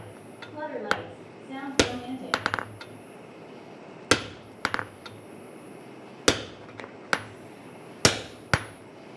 Speargrass Forge. I ran three-phase to the house when I built it, because I paid labor it only cost me 20K. For 400 meters, 1,200 feet-ish, so I'm splitting that line off for power to the shop. Got off a little bit. You keep telling yourself that off winking face.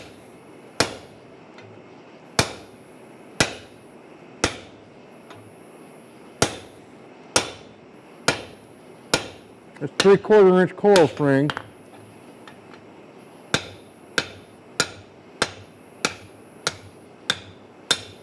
That I'm going to use for the punch. I do actually need to finish forging this knife at some point. I was doing this pretty much all by hand too. But the problem is like I forge it and then what? I don't want to actually put, I don't want to do the work that it takes to finish the knife, all the grinding and sanding and the fitting of handles and blah, blah, blah, blah, blah. But it was more of a, it's easy to talk smack about somebody else's thing unless you've actually done it. Now, I haven't completed that, obviously. But let me tell you, that was like,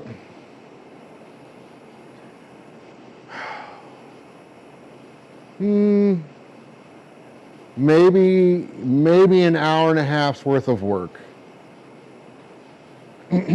So I'm going to stand by the forging aspect of forging a knife is stupid simple. There's nothing complex going on there. There's no wow factor going on while you're forging a knife. And most of those guys are starting with flat stock anyways. That's round stock. Yeah, I thought about that. But I kind of also thought, man, if you put this much time into it, you might as well just put the time into it and just say you've done it, right? I don't know. We'll see. Once I got that far, I kind of lost interest in it. I was like, oh, okay, it's almost there. Just really all it needs is some refining. And then the profile of the blade itself, it's just a bunch of tippy-tappy work. No real forging going on at that point. No serious forging. But yeah, I mean, it's just kind of like, well, okay, yeah, you forge. You're flat stock. I got you, bruh. I got you. I'm still gonna make fun of y'all. My favorite thing about knife guys is hot to them is orange.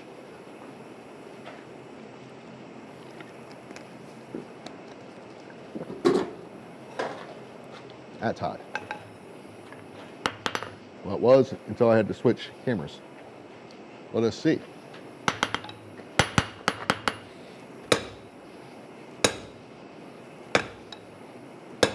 If I could hit the piece. There we go. I want a pretty short taper on this. Price-centered ironwork. Most knife folks fail the most basic assignment. Flat, sharp, pointy law. I don't want these punches being super long. Would help if it was straight though. Speargrass Forge. The challenging part in knife making is all the mind-numbing finishing stuff, not the forging ha ha ha.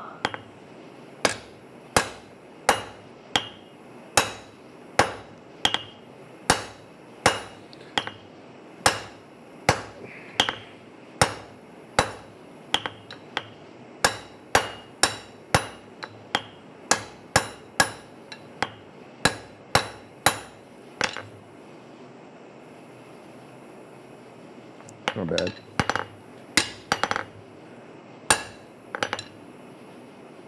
All right. I just need to.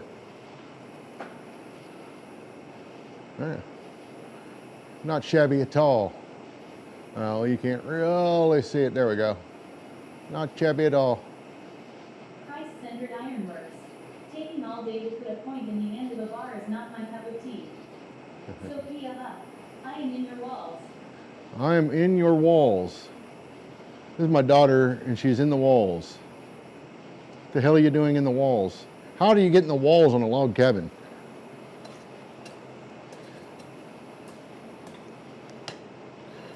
So, I mean taking all day to put a point. You trying to say I took all day to put a point on that?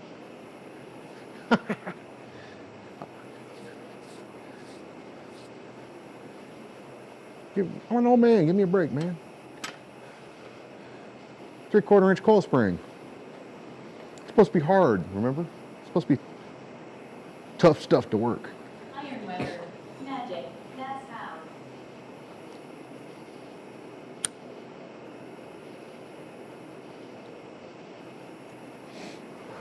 Or are you talking about those frisky knife guys? I have seen some of those dudes take a while to put a point on a knife. It kind of cracks me up. Ironworks. Ha ha ha. Does kind of crack me up.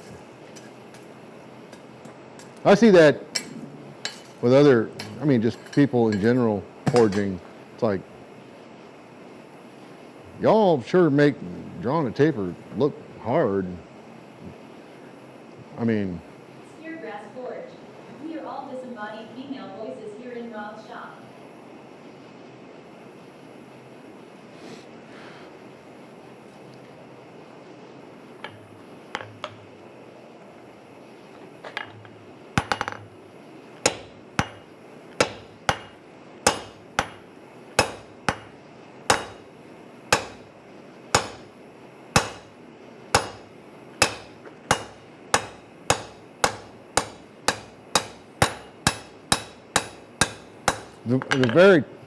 the very tip of this is going to get cut off. But this is about all I really want.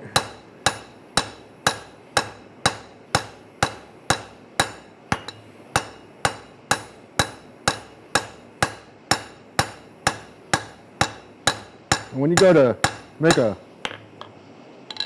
hammer eye punch in this style, it doesn't have to be smooth. Just the tip. Yeah, it doesn't have to be smooth, but round is your friend. You want to get it as round as you can. Doesn't have to be perfectly smooth, but you don't want an oblong looking shape, because what's going to happen when you go to flatten it is it's going to want to shift to one side or the other, and you don't necessarily, it's not something that you can't fix, but it's one of those things where it's like, if you don't have to, why, right? So the better, the more true round you can get it, the better off it's going to be when you go to flatten it. If it is off, try to position it so that when you go to flatten it, it flattens evenly. That can be tricky sometimes, but don't ask me how I know these things, because it's not like mine are ever not round, because mine are always perfect, but yeah, they're not. But that is one of the things I've discovered in doing these. Same with the same concept when doing yeah, you got to do the taper shuffle. But it's the same thing when doing a hammer eye drift. The more true round it is, and when you go to flatten it, it kind of just does the thing, right? When you go to flatten it, it just does the thing. If not, what you'll see is it's gonna kind of want to, almost like a rhombus, where it's pushing one side out further than the other, and you can see where it's thicker on one side than the other. And it's not that you can't fix that, like I said. It's just, why go through that if you don't have to? So, like I said, this is actually, in my opinion, this is probably the trickiest part, and it's not necessary per se. In fact, I'm going to skip it. Normally, doing a hammer eye punch, like a top tool, what we would do is we would put this up here and then cut this to center. You got to hold the taper to the blade, as you do that. And you want to keep it straight as you're going through the cut. And that will give you that short blunt. So when you flatten this, it will actually kind of give you that chisel V point right out of the gate. I'm not going to do that with this one because I know I'm going to have to grind it anyways. So I'm just going to, yeah, it practically makes itself. So all I'm going to do for this is essentially mark where I want to cut it. And then what I will do from there is flatten it. And I'm doing that over there.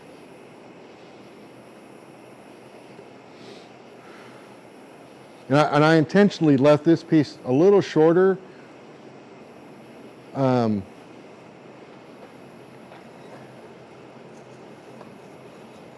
When using these under the tire hammers don't have a lot of throw on them. So I have to pull the dies off, the bottom dies off, in order to use that for punching. I don't have that problem on the big hammer yet. I don't think I would, but the big hammer, the problem with it is the dies they're so out of whack that it can be frustrating at times. So I'm gonna come up just a hair. I think that's a good spot.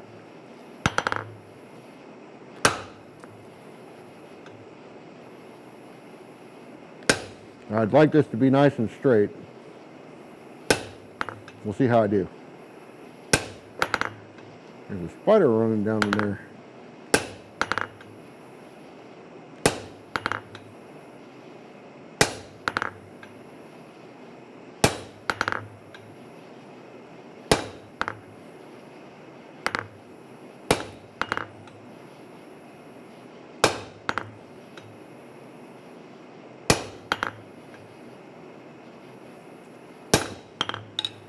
So I'm definitely off from straight, but I didn't crisscross, so that's always good.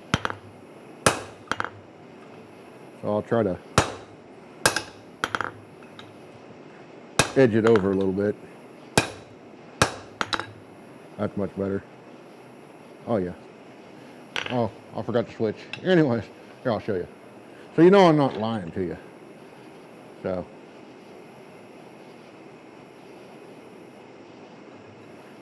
Not perfect, but it's close enough for this crowd, namely me. So I'm playing around with the idea of the shorter punch on this, just to see. I've got some that I've already made that are like, I don't know, kind of the normal, but I'm curious to see how this will perform versus the longer ones on the tire hammer.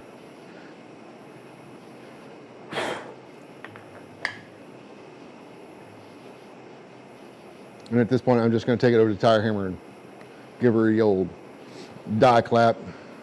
Need to pick up my flatter. I'll probably need that. Dear Fast Forge, we're still looking at the anvil that you're showing us stuff. Yeah.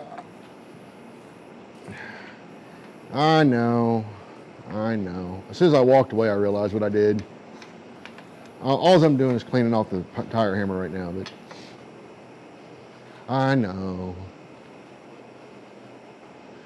You're not going to be able to see much anyways, but I'm doing it.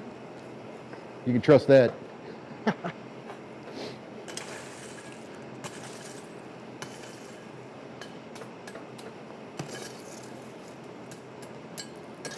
So we had some quote-unquote drama while we were at the state fair over the weekend, if you want to call it that. Paul and I were setting up to do a demonstration with the striking anvil. We were going to make a big upset flower. We did. We were going to do the upset flower, and it was morning time. We were setting everything up. Paul specifically made it a point to ask if blah blah blah was okay, and we do this, we do that, and dudes were like, yeah, that sounds great. One guy was even giving us suggestions on where to put things. Got everything set up. I was driving a spike into the ground on the striking anvil so it doesn't wobble around on us. Was driving that spike, got the last one done, and the dude comes over and starts crying about how close we are to them. And I'm like, really? You waited until I got all this done before you said anything? Like, man, I'll tell you what. I'll tell you what.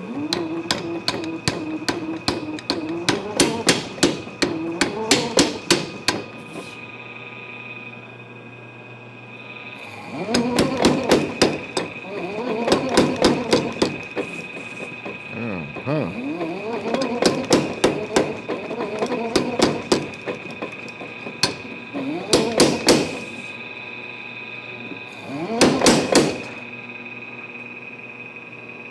Hey, look, y'all. I made a pointy thing.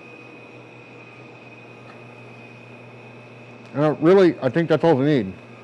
It's a little, it's small. Oh, you can see it better if I move to the angle camera. It's smaller, like, than I would normally use, like, for striker. And I was worried about that on the last ones I made. But drifting it out, it really didn't take that much work to drift these out to the proper size. And it held up really well. So I'm kind of curious to see how this is going to get cut right up in here. Well, little, not quite that far back, but a little bit further up, and then ground to the V-point that we use. And then I'll weld this to a piece of flat bar, and we'll test it out. And I'm going to cut it with an angle grinder. I'll cut the rest of it off. And we'll go. That's something I was like, oh, I've been meaning. I wanted to make a smaller one. So there it is. And without all the jibber jabber, you can do these pretty quickly. Honestly, if I were wanting to make several, I would have just cut this off and then just flattened it on the anvil or the tire hammer that way. But this way I can just lop it off and get a relatively good flat straight cut and then just go straight to welding it. Otherwise, if you cut it at the anvil, you're gonna have that little nub on there or whatever. You gotta true it up and grind it anyways. So this way it's kind of, it's saving a step. Right on, man, take it easy. We'll see, we're gonna see it at quad state, right? So I'm gonna put this down to cool. And then I'm gonna do something that Rob does not normally do. Good night. Hey, that blade's a little toasty. Get out of there. I'm gonna make a hook.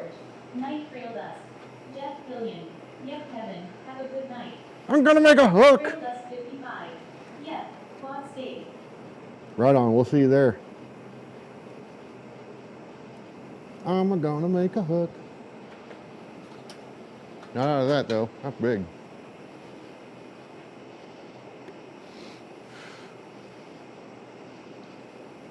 I know that there's some over here. My eye's long and I don't feel like cutting it.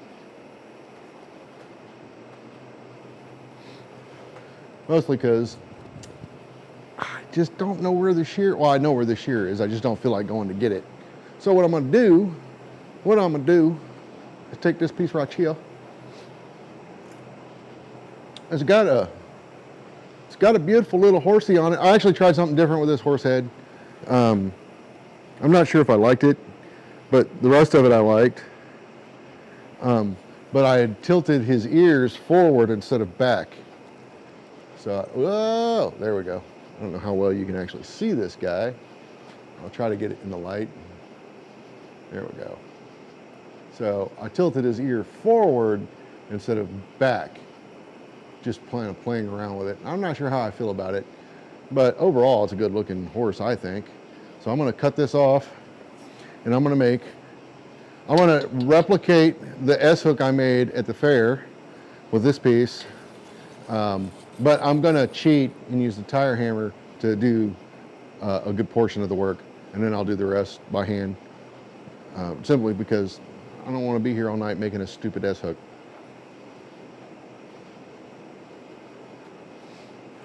That's going to be similar to the one I did, but different. Scrap bucket behind the propane tank has smaller things. Maybe. Yeah, but then I have to use tongs. F all of that.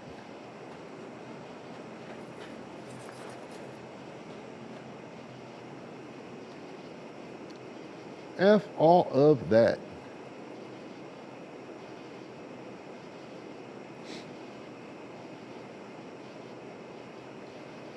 But if you didn't see did I bring that S-hook home? I can't remember if I left it or brought it. I think I brought it home. Let me check my bucket. For those that don't follow me on Facebook like you should, or whatever.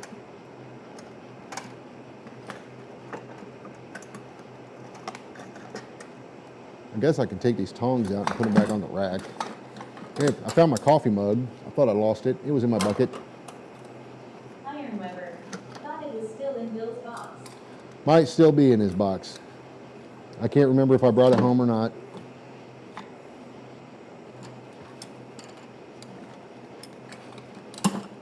Which is fine, which is fine. Let me check one more place though.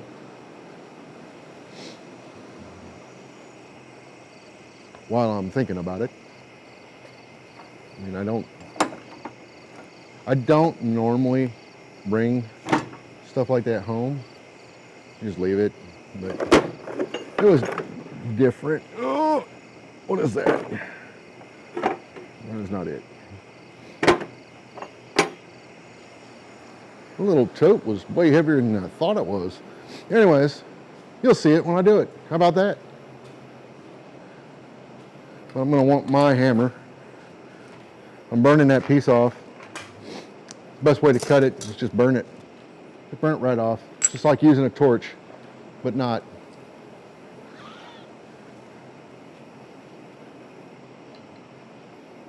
It's a good thing it didn't burn off the good part though, at least. So, but this part's got to go.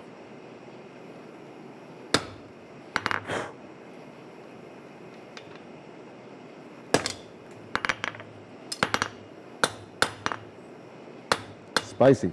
This is not 1/4 inch stock, which is fine.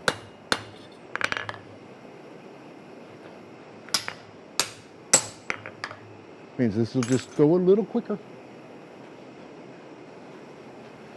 So yeah.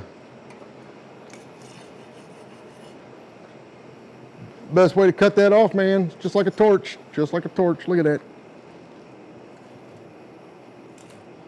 No. Why? There we go. Yeah, that's still salvageable. It's just this end. This is going to be a bottle opener, so I really only need this part up here.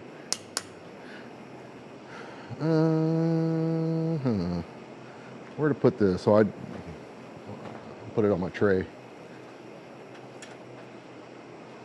And then this piece, it's just duty. It's just going to go to the scrap bin. If I can get a hold of it. All right. There we go. Yeah. All right. That, on the other hand, that's just a cat turd. Hey, look, I'm trying to burn it again. I keep forgetting it's not 1/4 inch. Iron Weber. 10 o'clock. 10 o'clock? Yeah, I'm not following my schedule tonight, by the way. Anyways, I said I was going to use the power hammer for some of this, so.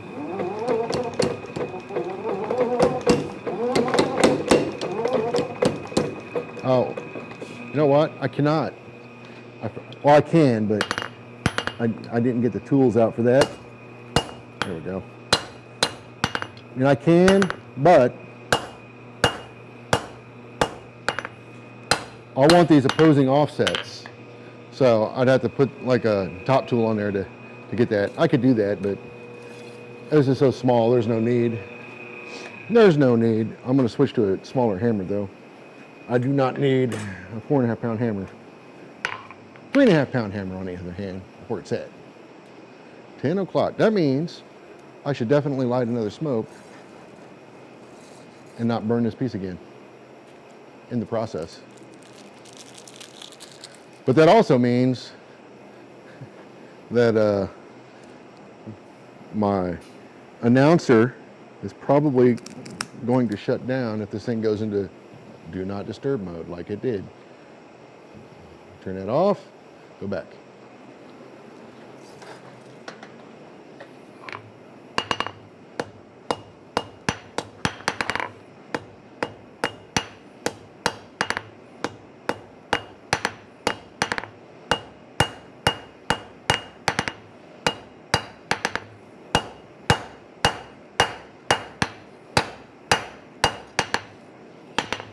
Y'all can't even see what I'm doing. Iron lever. Anvil cam.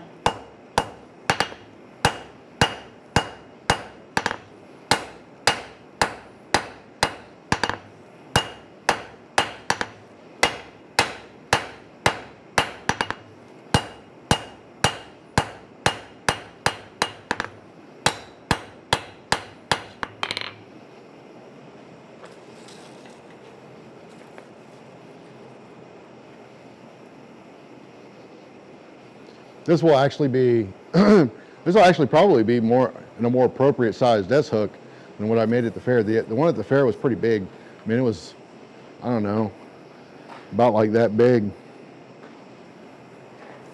It was beefy.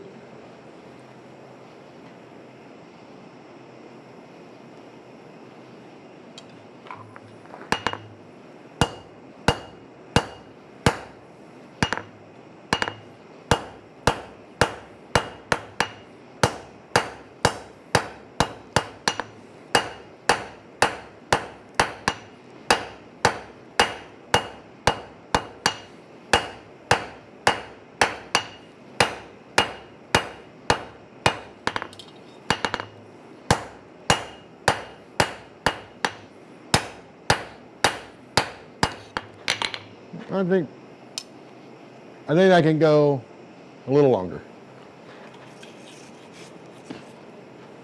A little longer.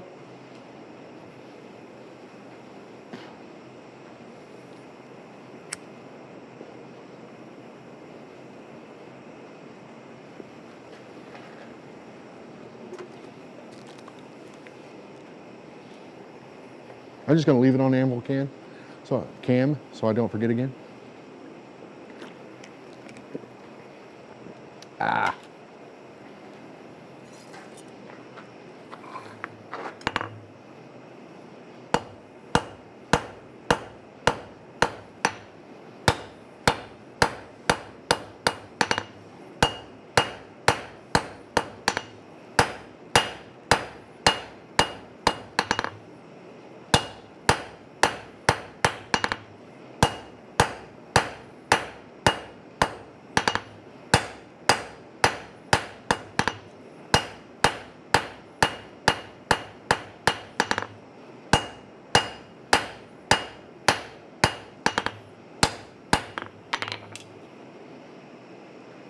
Almost there.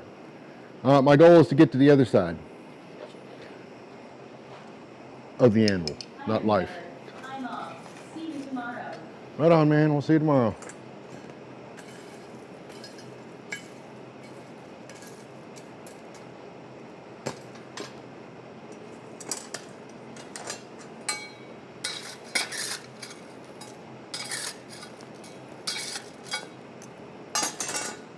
Yeah, I want to stretch that out to the other side of the anvil.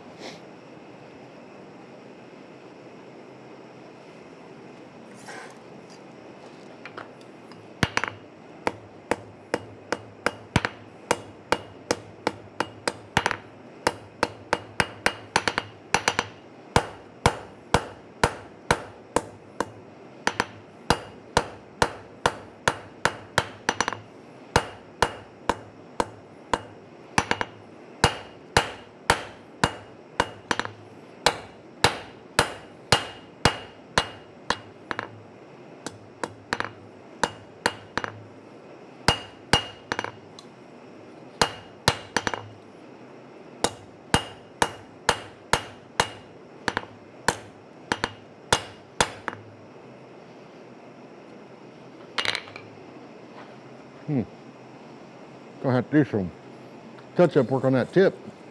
Got a little out of whack on me. I whacked it too hard. I whacked it too hard.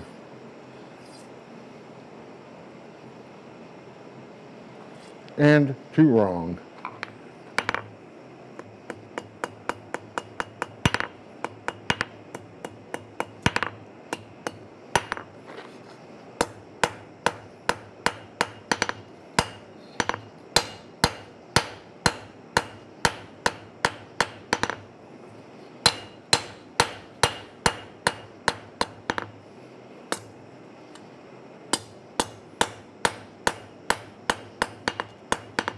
Okay.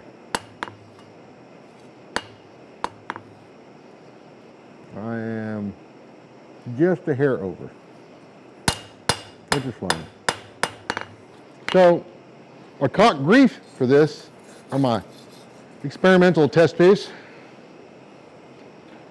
So I will now take a point, make it a point, Speargrass to forage. chamfer It will never cease to amaze me the how, edges. with a little heat, a hammer, and imagination, you can change the fundamental shape and orientation of steel.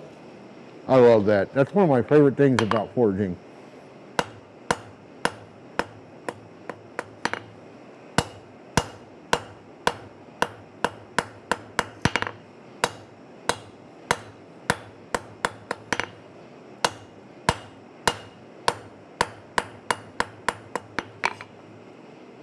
All that was for Jamie Geyer.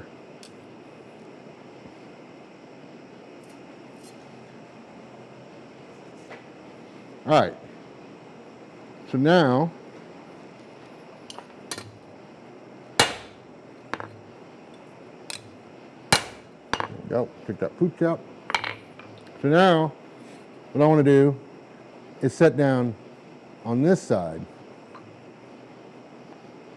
So it's basically, I want to leave some true material in between. This is how I did that S-hook. So I did a set down over here. Now I want to come over here and do a set down. And I want to take a little bit more than it is wide, not a whole lot, but a little bit. And then I will taper this back the same way, in a sense. And then that gives an opposing offsets for when I go to do the S-hook itself. One of the other things I want to do, excuse me, one of the things I want to do different is I want to try to forge this down into a circle so that it sweeps into the hook, if that makes any sense. I'm going to try to get over here a little bit more. So I want this little corner here, and then there'll be a corner here, and I'm going to forge those in and try to round it up so that the curve naturally sweeps into the S, or into the hook. You know what I'm saying? So it'll be rounded, and then this will kind of do that thing. I don't know. In my mind, that makes sense, but I'm not sure. So we'll see. Maybe it won't. I don't know.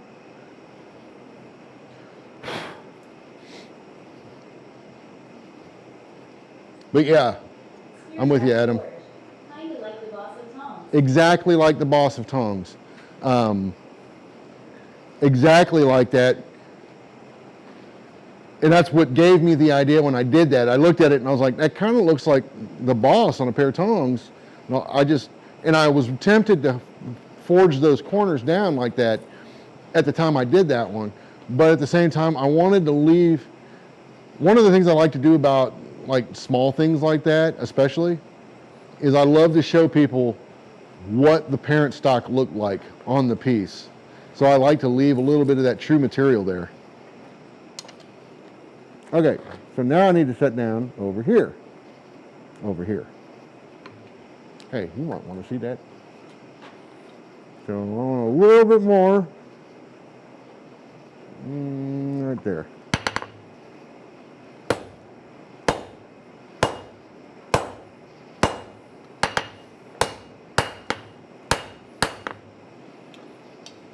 That's what I'm going for. And then what I'll do when I'm ready, I'll come in here and do that. I even thought about punching it. But not just punching it, punch a hole through it and then invert the sides. So put a twist in the sides. Brian told me, there was a name for that. I'm pretty sure Brian told me what it was and I forgot what it is. But there's a name for that look. Fancy name.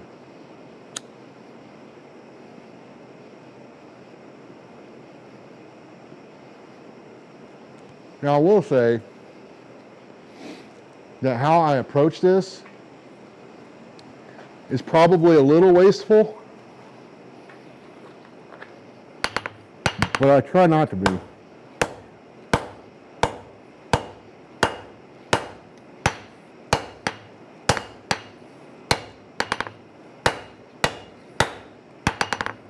And I say that because this taper is probably going to extend beyond what it really needs to be because of the way I'm dealing with this. The easy solution is to switch to tongs, but I'm not doing that. So deal with it.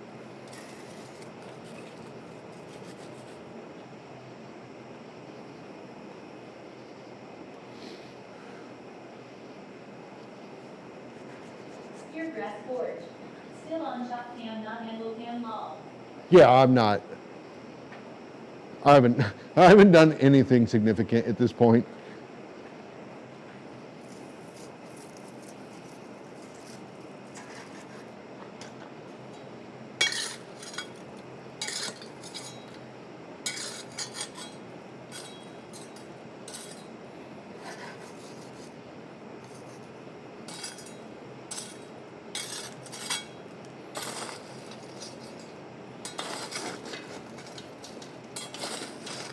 Speargrass Forge.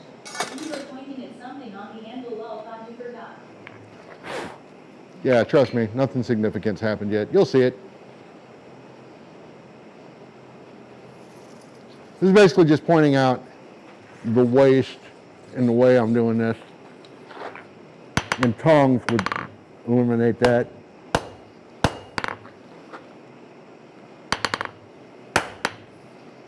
I could come out here and do this.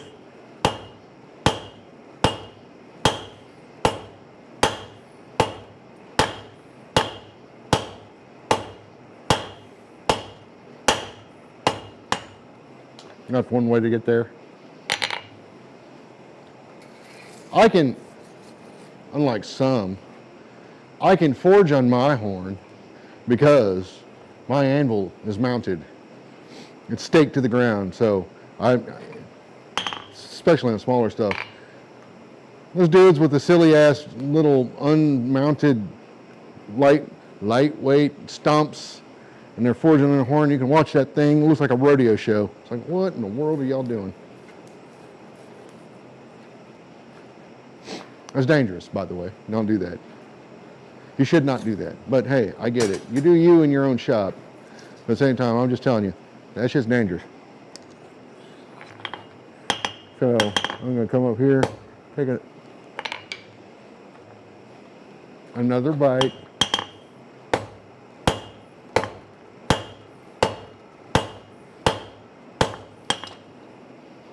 Yeah. And I can forge over here too, but these edges are a little sharper, so I don't like to.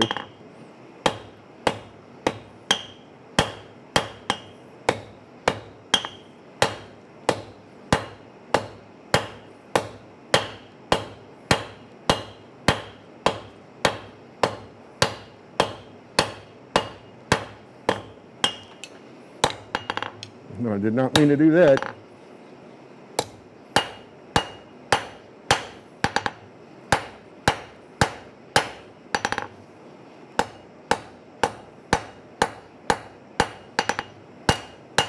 Yeah, I think I fixed it. Anyway, so that is definitely going to stretch out to where I want it. Now I will switch to tongs. Against my better judgment.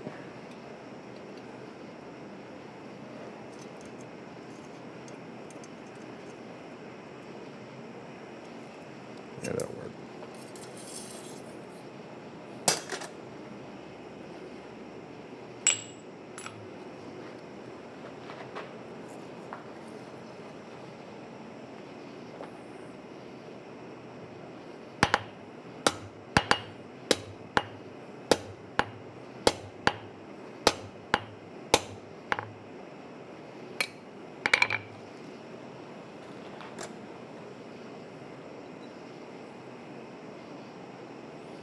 Okay.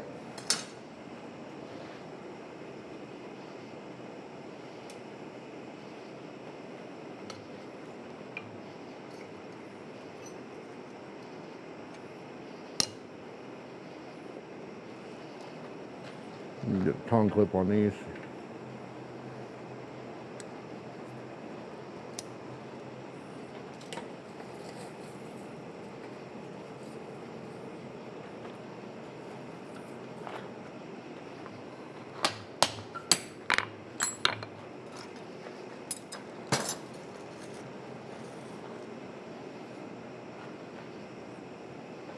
Yeah, I could have done this a long time ago, but dang it.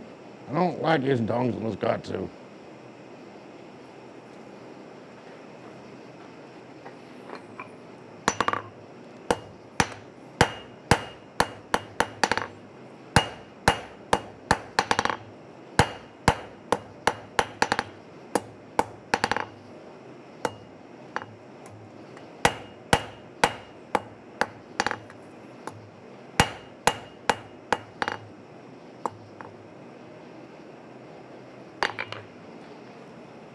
That tip, that point is not happy either. And it's not hot. Let's get it hot. Hot, hot, hot. That's not hot, but it'll do.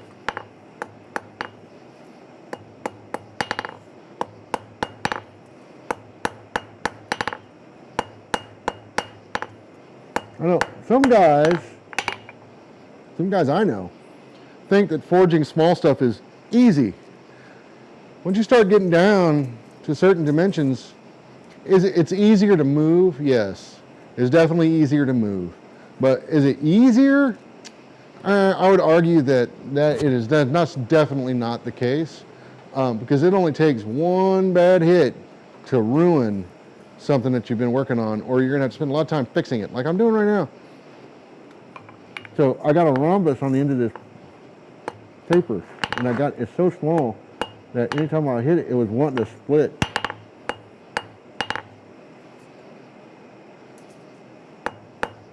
Okay. I don't want to take it any smaller right now. It needs to come down a little bit more, but I need to get the rest of the taper to about the same size.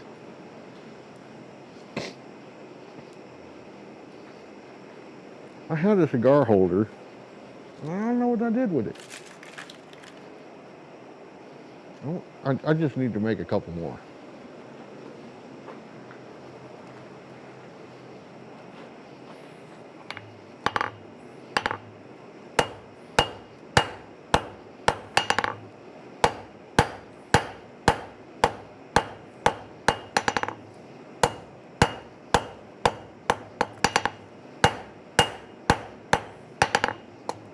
So this can come down quite a bit.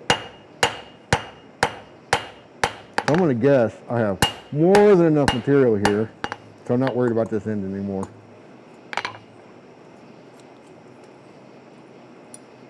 I mean, it's almost twice as thick right there. I don't. Grass forge. Easy is relative with small forging info easy to mess up too. Yeah, you have a very small window for error on small stock.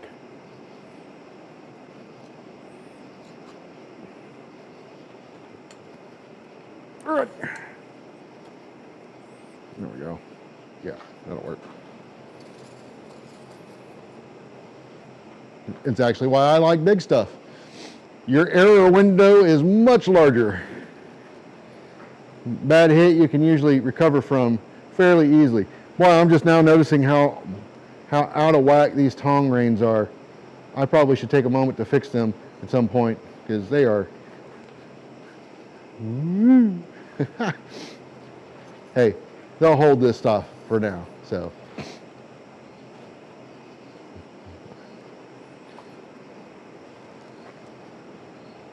I don't know if I left them that way from forging, or they just took some abuse, or what.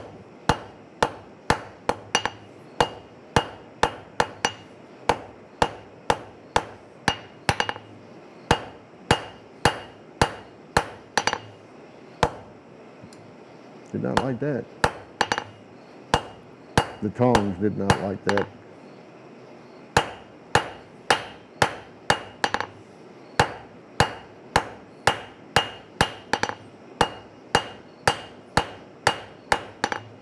It's about the same now.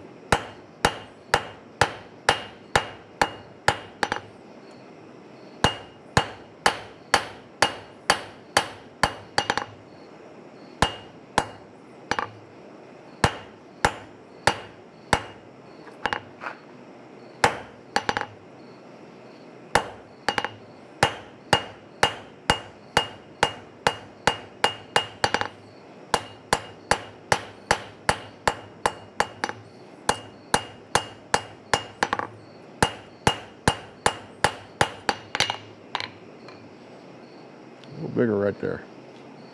All right, I'm not gonna fret over it too much. It's just more of a concept idea thing more than anything else. And this is not the kind of thing I would make to sell at all. It's just from a how much work it takes to actually produce one. You can get it down quicker, I'm sure. But I mean, even then, versus a regular S-hook, yeah. Regular S-hook you can get done in like 2 heats if you're really getting after it.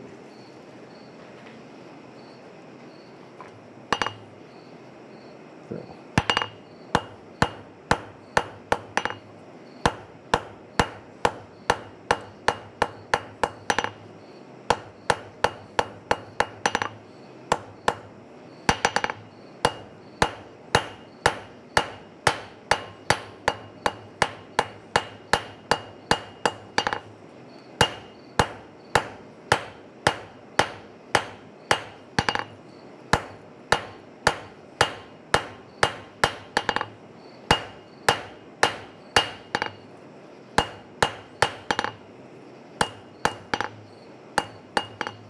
Okay, so this is like way longer. Like the other one came out about there. So I need to cut some of this off.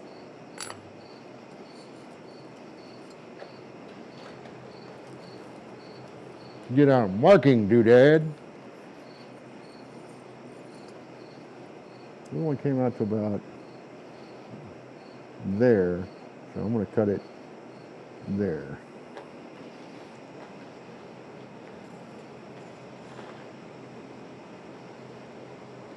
And I cut it a little further back because I got to draw it back out.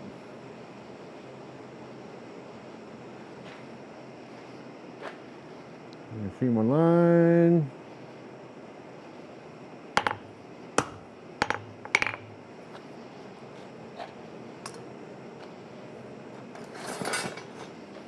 Break that off.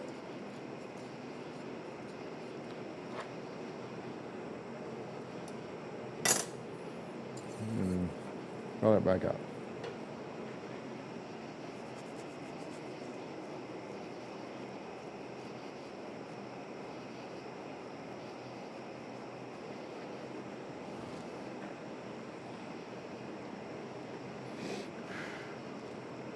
So yeah, this is I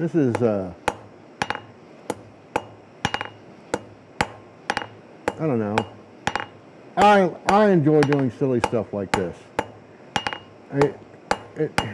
It's functional, but at the same time, it's really more about, can I do the thing? Okay, so I know that those tapers are not the same, but they're about the same size, so I'm just going to roll with that.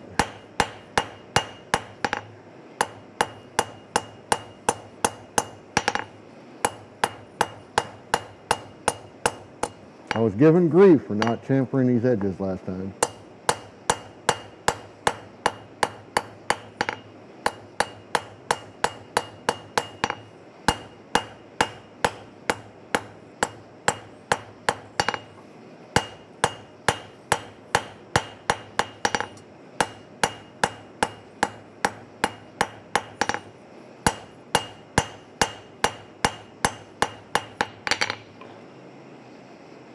Okay, got a little thin there, but so it's a little thin in this spot, but I'm not going to mess with that.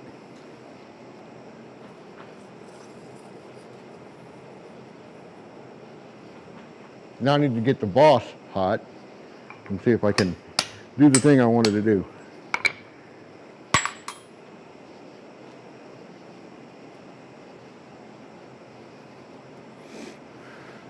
Yeah, 30 minutes to make this hook.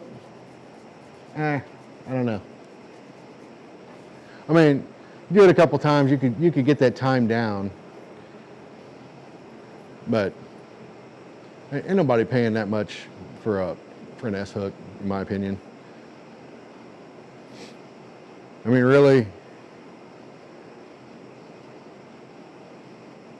you just get a piece of 1/4 inch or something, or even 1/8, and then, I mean, you taper on it, scroll it up, and call it a day.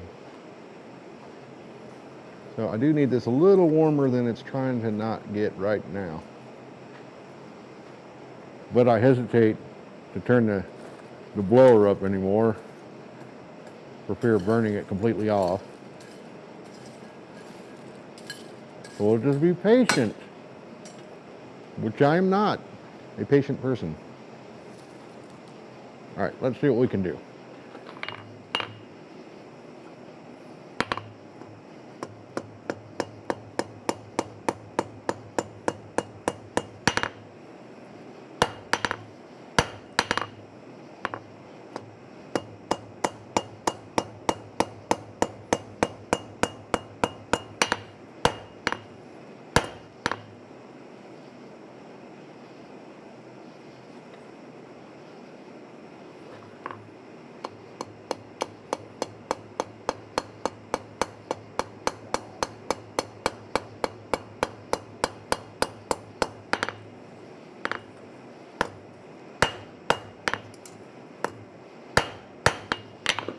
Oh yeah. A little shorter next time, if I want it round. Next time, make it a little shorter to get it round. So I'll have to keep that in my data bank. Keep that in my data bank.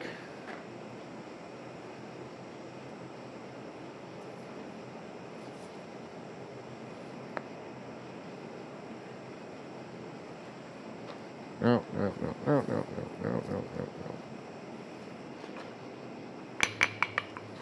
I do much prefer a smaller hammer for these types of scrolls though. So I'm going to go grab it. I'll be right back. I know where it's at. Only because I almost threw it out of the bucket last time, looking for something else.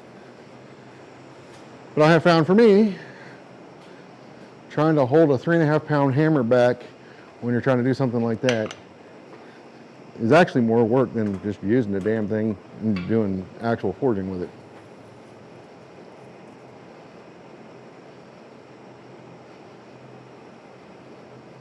I don't need all that kaboom.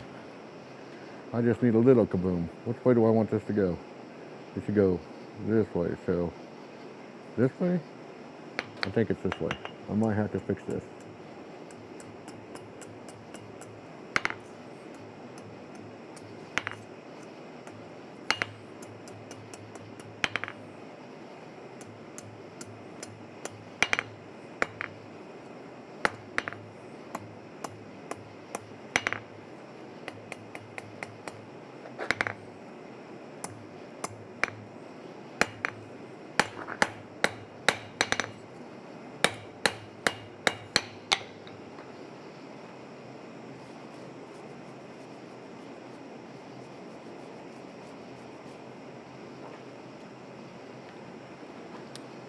Yeah, I don't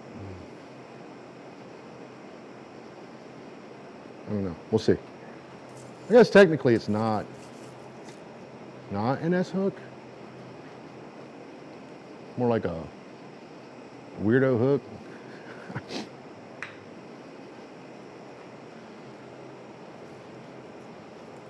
I don't know who it was that I was talking to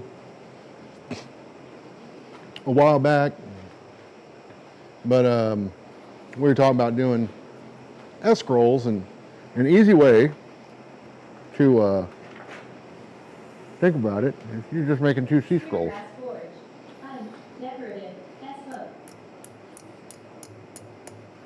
Do this over here.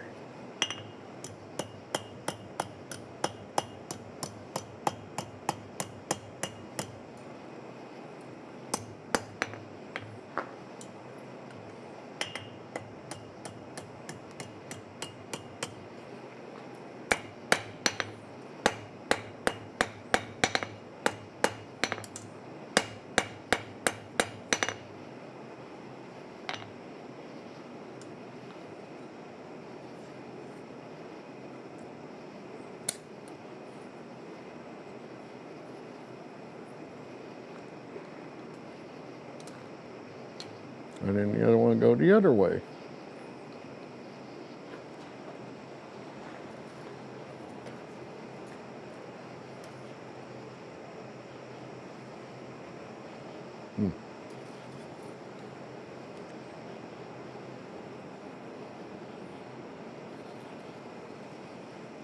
or something like that.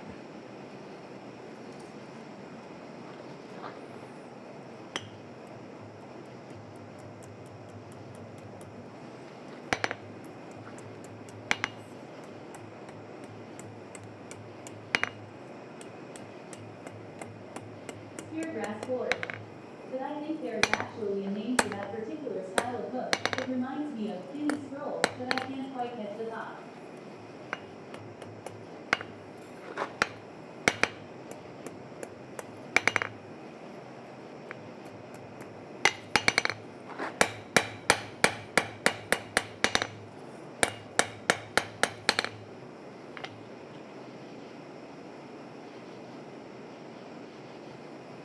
All right, let's see what happens.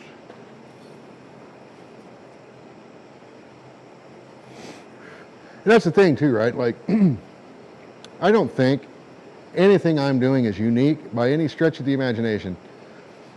It's one of those things where it's like, I haven't seen one of these, but I'm pretty sure, I'm willing to bet somebody's done this, but I want to do it. I don't know, to me, it takes the monotony out of something that is just plain, you know?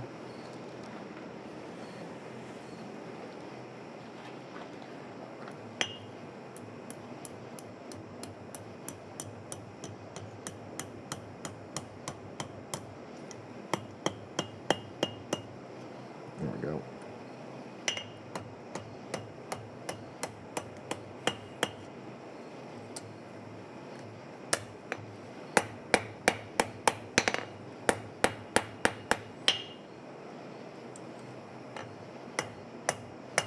Got a slight twist in it. I'm trying to slowly work back out.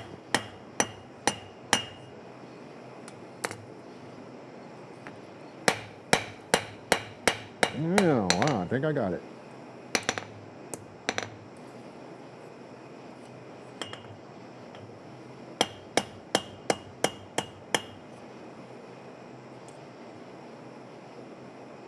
I don't know. What do y'all think? That one's bigger for sure.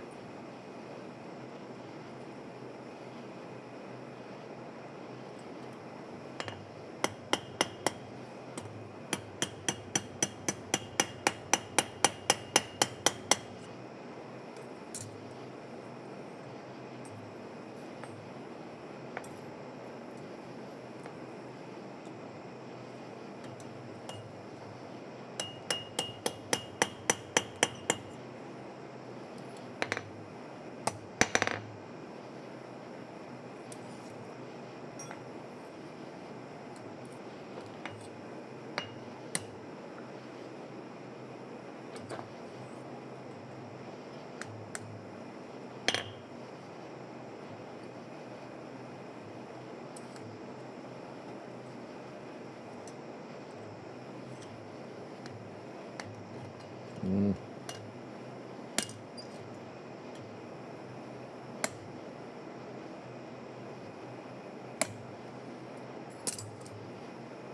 Okay, better.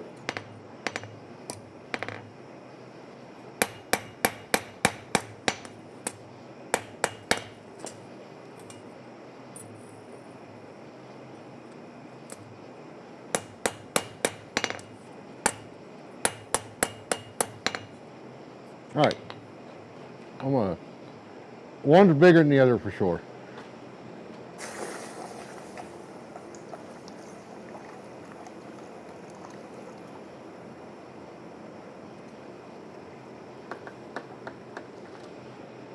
Well, it's just an idea. But I don't hit it. I don't hit it. I don't.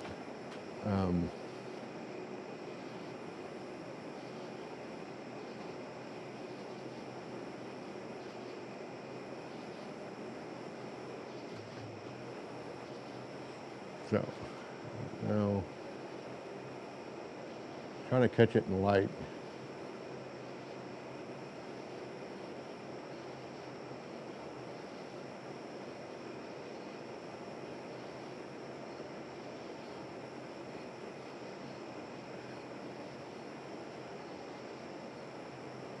I don't hit it.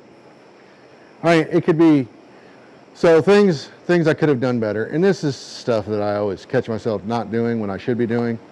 I'm gonna turn this off real quick.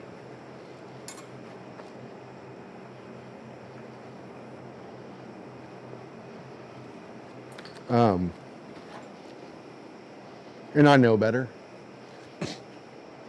So the first thing out of the gate, right, is these tapers were not the same. I knew that. And again, that's just me being lazy, not wanting to really, I should have chamfered these edges too.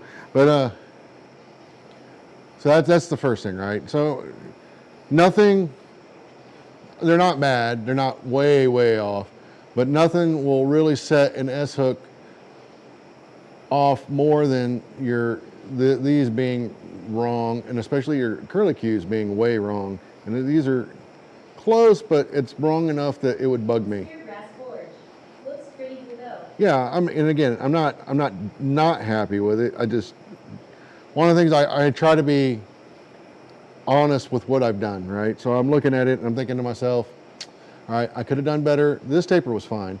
This is the one I could have done better on. And you could tell there was a little bit more material on this side than the other. And then these offsets, this one got a little thinner than this one here. I could have taken that down and done them the same. But all in all, I mean, like if I wanted this to be more round, I could have taken a smaller bite here, right? I could have taken a little less material, and that would have, I could have forged that round. It would have taken some work. But I kind of like that. And so I'm going to leave it alone. But I mean, all in all, I can't really, I mean, I can, but there's no need to nitpick something that was really more than anything a forging exercise, just to see, right? I have no intention of going into business making these. I mean, it's not, I'd probably shoot myself with a spoon first. And so it's not on my radar for something to do. Somebody else out there wants to do it, I mean, go for it. I mean, I don't have no claim to that. I'm sure I've seen similar but different types of things. It's kind of where I got the idea. And yeah, I think you're right. I think there's a thing out there, but I don't know. I've seen like I said, I've seen similar, not the same. And it's just one of those things where it's like, you know, I could very easily sit down and make it a point that, you know, like today, I'm going to make 20 S hooks, and I'm going to try. Brings a new meaning to spooning. Yeah, so I'm going to try my best to, I will try my best to make all 20 S hooks the same. I'm not actually going to do that, by the way. I don't know why I unplugged the blower. I'm not done, but I am putting some of these tools away that I don't need. I need to cut the coal rakes down to size and then rough forge those out so that I feel good about turning them over to Paul tomorrow. But I'm pretty sure there's a big old clinker in here, which is why I shut it off. I didn't mean to unplug it. See if I can get this guy out of there. It comes out in chunks, man. It's yeah,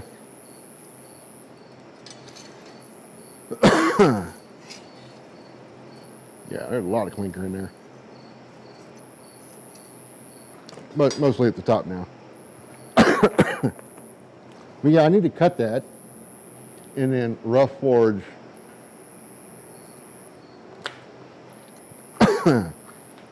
the blade this end.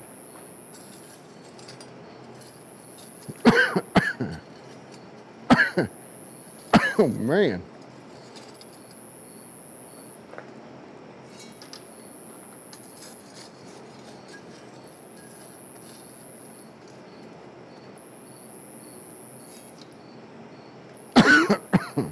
Ugh.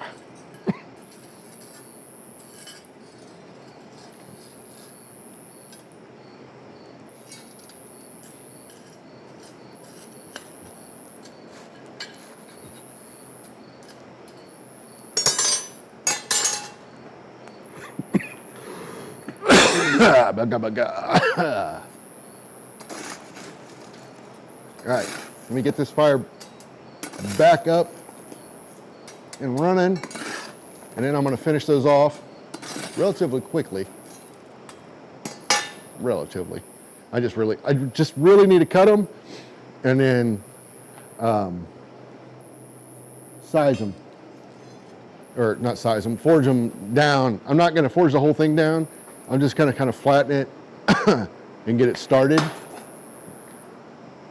I got like here we go, a drink. I think I got cold dust in my mouth.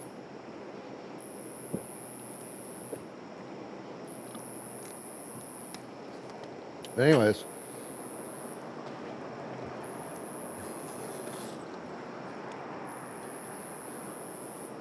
I need to cut it. I'm gonna taper it and then flatten it. I'm not gonna spread it, just gonna flatten it. And then let those guys down at the state fair manage it from there. And this one, geez, this one's still plenty fat, so it can be pulled out a bit more.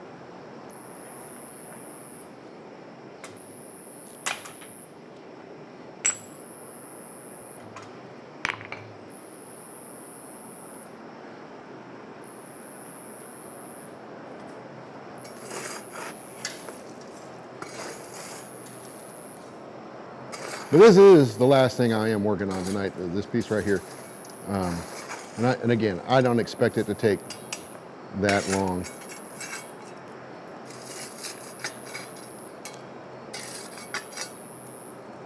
Two, three heats maybe.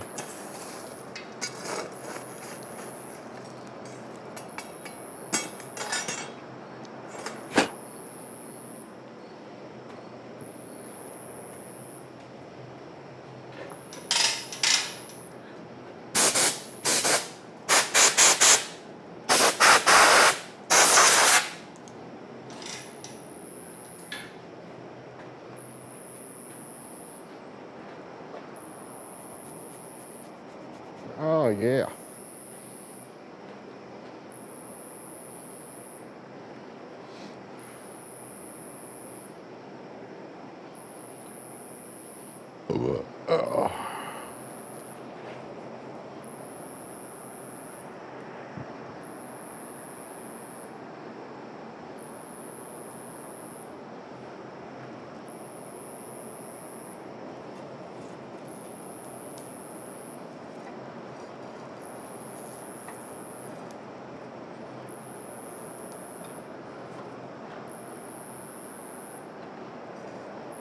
I could have used the induction forge for this first heat and it got these hot like that, but I rolled it out of the way and I don't feel like rolling it back. And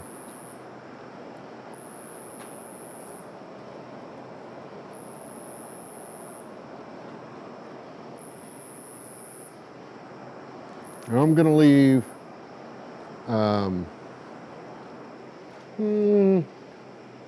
thinking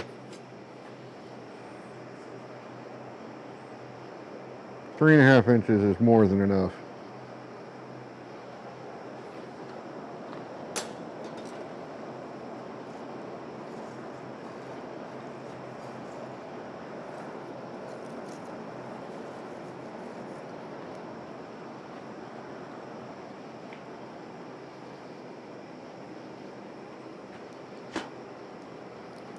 I know, I don't, what do you guys think of the camera angles anyways? I changed them up a little bit. The only thing I really don't like is, you see, I think that's fine, it could be straight, but what I don't like about this one is you can see the cameras and stuff, and I want to fix that. I'll work on that next time. I'm just trying to I'm trying my hardest to get the cameras out of my way.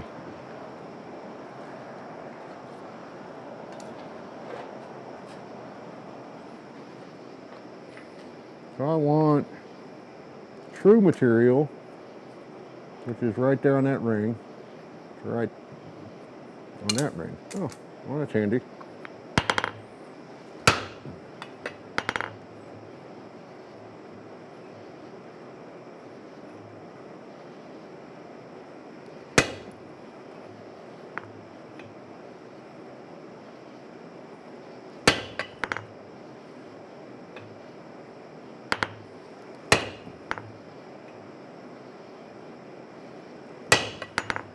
I hate cutting rebar.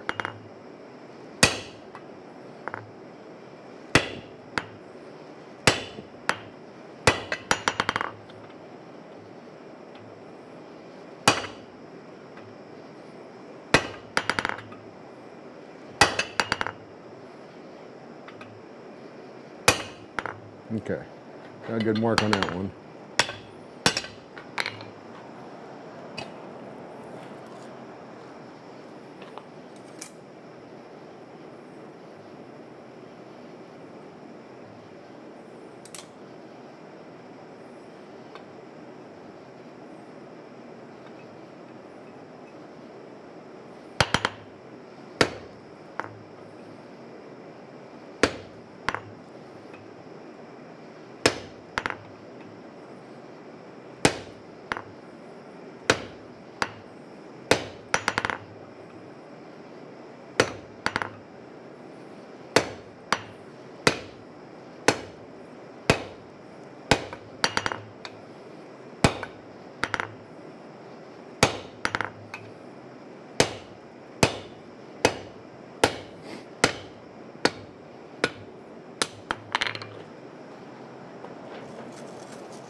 Where the hell did I put those tongs?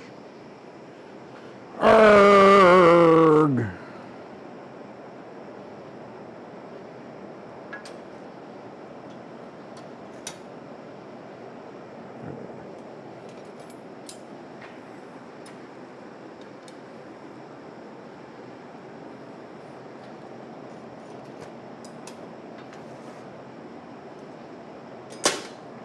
Okay, there we go with that one.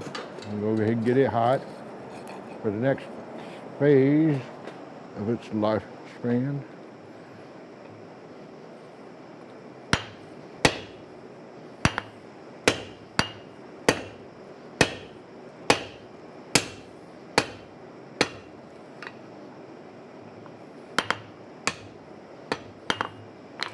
Small Scout stuff. I am not quite as late as last time I showed up. You are not. Sussy Sanji. Sigma Ligma. Sigma Ligma. I don't know what that means.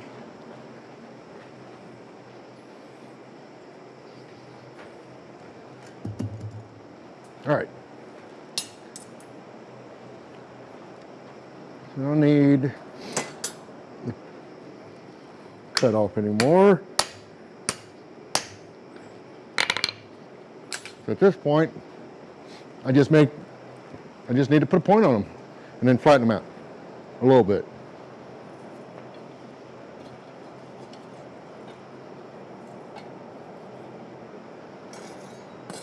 Sigma Ligma.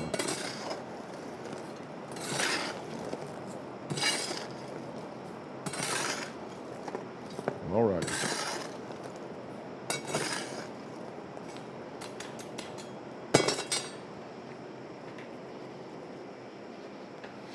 Small Scout stuff.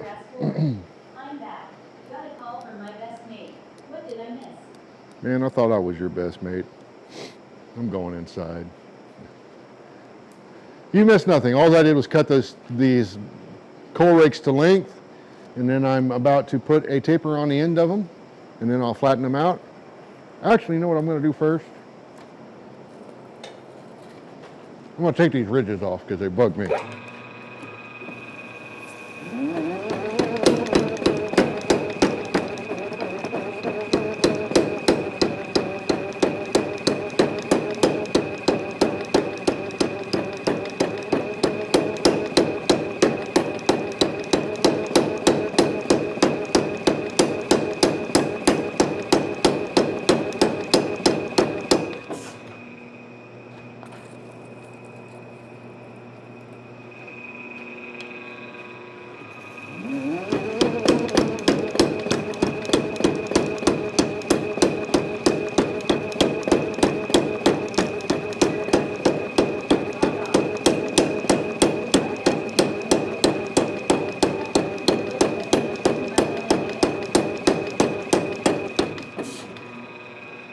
Okay.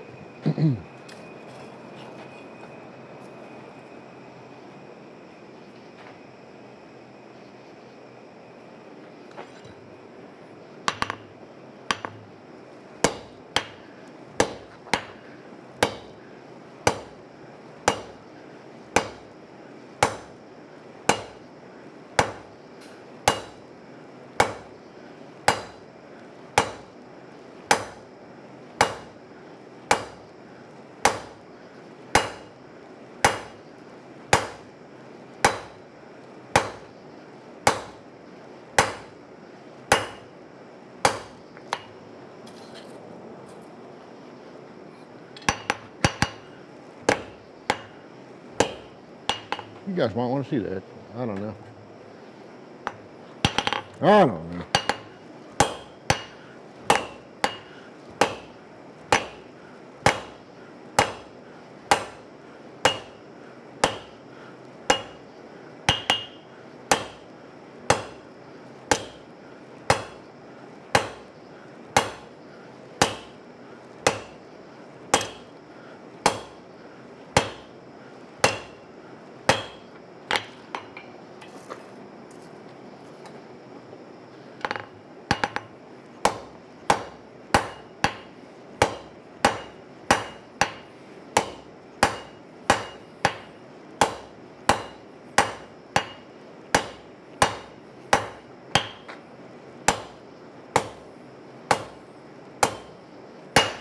Oh, I missed.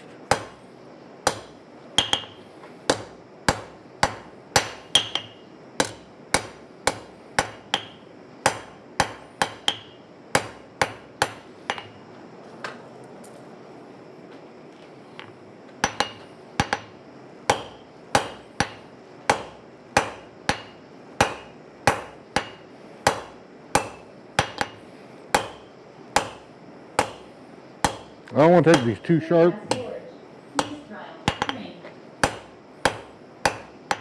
Yeah, I don't want to take these too sharp of a point because they'll just likely get burnt off at this point.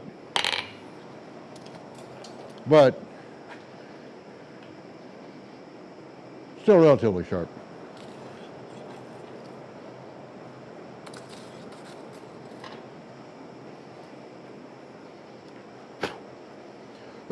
Grass Forge. Asterisk misstrike. Bloody auto corrupt.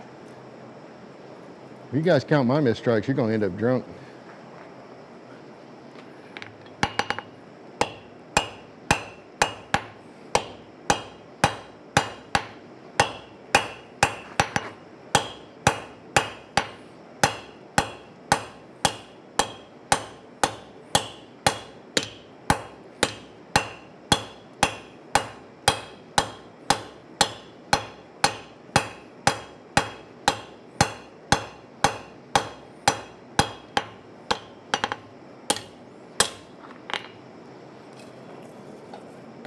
Grass Forge.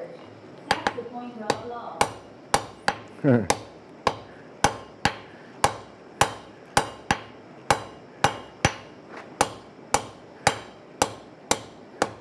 Ooh, that's toasty.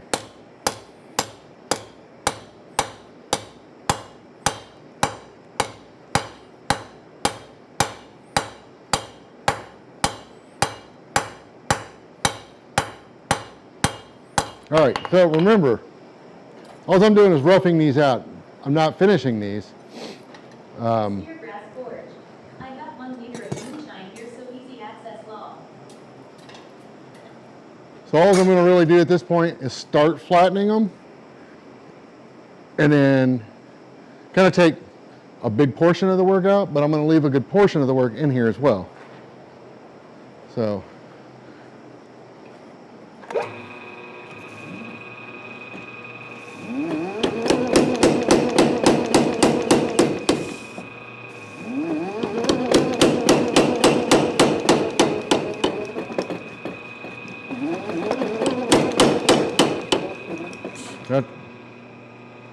that's essentially what I'm going to do.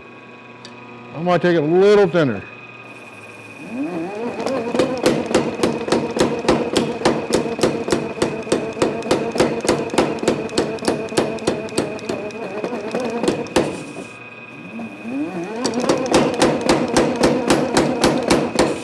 I did.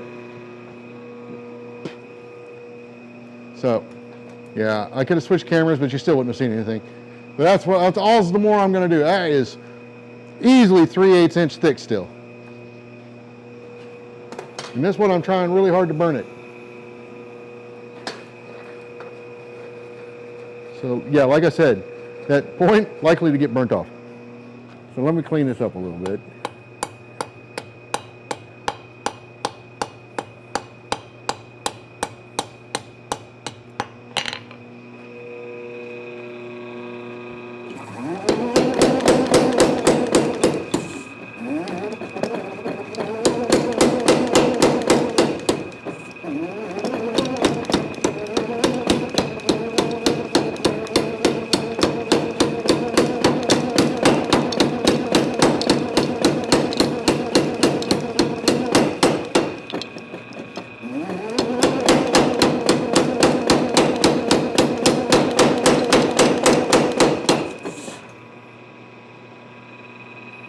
Yep, that's all I'm going to do.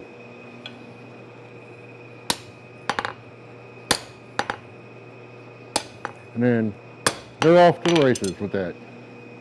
And I'll switch. Make sure I didn't lose that in the fire. So, yeah, it burnt up a little bit. Not a big deal. They can fix that. They can't use that point. They can't forge that clean, which there's plenty of meat there still. They should be able to. If not, it's not a big deal. They can put one on there and then forge it from there. There's plenty of meat on this for a blade for a forge rake. So, and then there's still plenty of material to draw out. So there they go, roughed out, ready to rock and roll. The only thing I really spent a lot of time on was the handle. Well, you can't even see it, but that's really about it. And I did that on both. One's hex and one is not. This one is not. It's got facets, but it's not really a hex. That's it for really. That's all I'm going to do on that one. And then the other one, while I still got fire, I need to finish it. I need to finish finishing it. So this was the test piece. It's a little longer, but I need to finish the handle in, put an actual finish on it. This blade was a lot bigger than it needed to be. Gives them an opportunity to finish it nicely. Yeah, that's the idea, is to give them an opportunity. Plus, it's not my shop. It's the state fair shop. I go work there for the state fair, but there's a blacksmith group that goes there once a month. And really, the idea is to let them work on that to the most part. You know, I want to get them a head start, but Small scout stuff. Soon it will be finished. But this one's not leaving. It almost stands up on its own. It needs to come forward a little bit, looks like. Oh, there we go. It's not straight, it needs to be straightened. But I think I can do that cold. But this from here up needs to be finished. So I'm going to get it a little warm.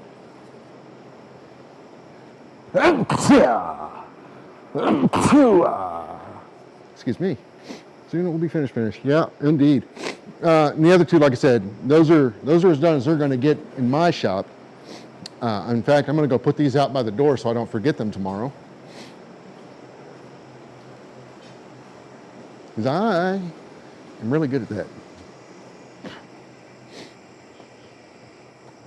Oh, right out there, next to tools that I need to put up.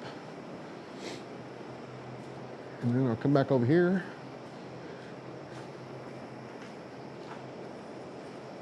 And put a finish on this. Where's my oil? There's my oil rags.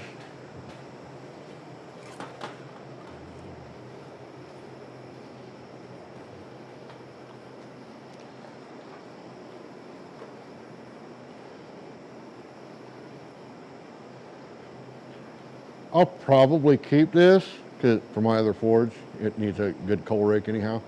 But I need to, I'll put it on the other camera so you can actually see it.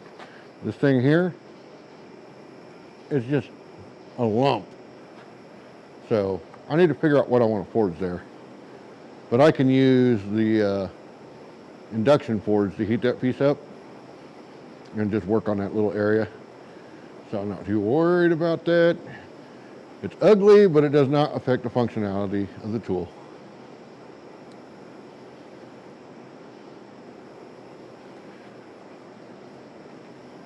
And I prefer an oil rag for most general forged stuff.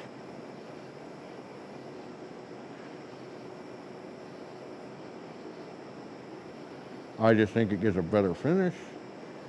It holds up longer. And I don't know, I just like it.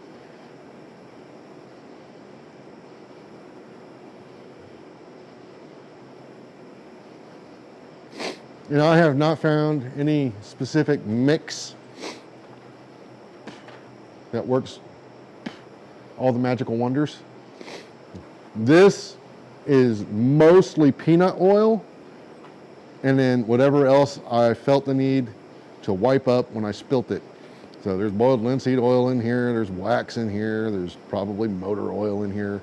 There's not something I would recommend you eat from. If I'm doing food grade stuff, I would use a food grade oil for that. But for anything else, this gets it done, and it looks, in my opinion, it looks nice. And like I said, it holds up pretty well. And I judge that based off of how things survive my shop in the wintertime when it comes to rust. Because my shop will rust almost anything, including stainless if you let it. No, it's a joke, but it does not take long for things to get rusty in my shop, let me tell you. And you basically just apply, think of it as seasoning cast iron. You just apply this until it stops smoking, and then you're good to go. But I mean, as long as it's smoking, you can keep applying it, and it will get darker. It'll get a little darker, and it just applies more and more layers to it as it goes. Like I said, it's exactly like seasoning cast iron.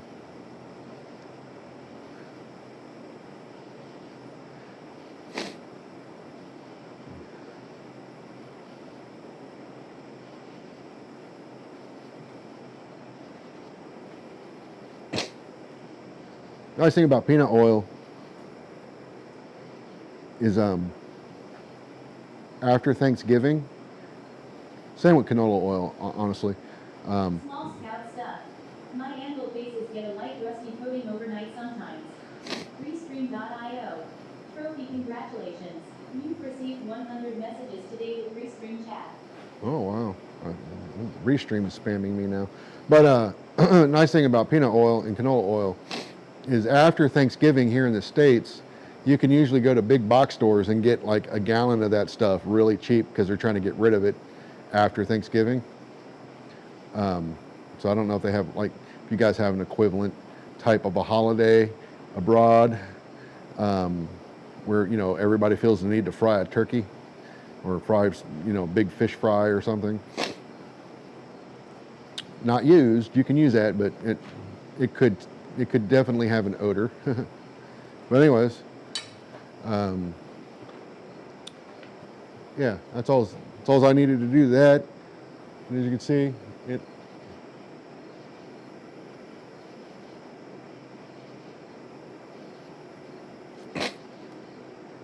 the whole thing's got a finish on it, so. Small scout stuff. Do you spear grass? We don't really have that in saw. So there you go. There's that. I actually feel like I got stuff done tonight, which is rare. Usually on a stream, I don't feel like I got anything accomplished, really. Grass forage. Not really. Apart from Xmas, best alternative is use fryer oil from the local fish and fish shop. Yeah, I would imagine that has a bit of a, depending on when you catch it, that could have a bit of an odor. So there's a piece of clinker. So the nice thing about these rakes is you can use them as scoops. Oh, you can't see me. So that's a piece of clinker I got out of the forge. using the scoop of the rake. I get peanut oil by the 100 gallons from the local fried chicken place. They give it for free so they don't pay for disposal. Yeah. Yeah, so if it's anything not, it doesn't need to have a food grade finish on it, that kind of stuff is perfect. And you don't really need a lot of it, just like honestly, a 5-gallon bucket probably lasts you a long time, depending on what you're doing with it. But I'm gonna let that clinker consolidate as best it can before I do any more with that pot. It's just breaking apart on me right now.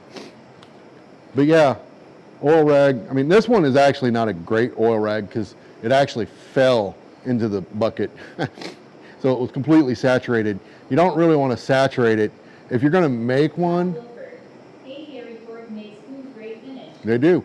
If you're going to make one, the best thing I found is to get a spray bottle and then load that up with some oil and then spray the rag, get it damp. Don't saturate it, just get it damp, and then slowly use that towards the end of a finish to kind of wipe it down, and then eventually it will become a good oil rag.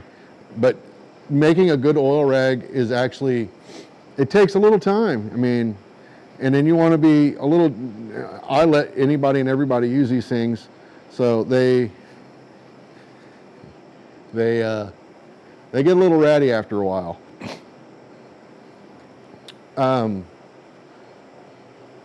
But I don't mind letting folks use them. I got rags for new ones. I use heavy hand towels that I steal from hotels. Let me go soak my hands in the orange stuff. I gotta feed the cat, or my raccoon, or my badger, whichever one makes it to the pot first. It's usually the cats, to be honest. Coon, he always shows up way late, and I haven't seen my badger in a while. He's probably actually eating cats. Yeah, Avery Forge makes food grade finish, y'all. Hit up Jot. He'll make magic happen. And I have the first batch that you told me you have reformulated. So I probably need to get a can of that or two. But I don't really make a whole lot of food grade stuff, so it's like, but that's really the only thing I would use it for. I wouldn't use it for this type of stuff. It's one, I mean, it's not that it doesn't work fine, it works fine, but for what I do and how I do it, that would get expensive really quick for me. Oh man, I am covered in coal dust. Gritty.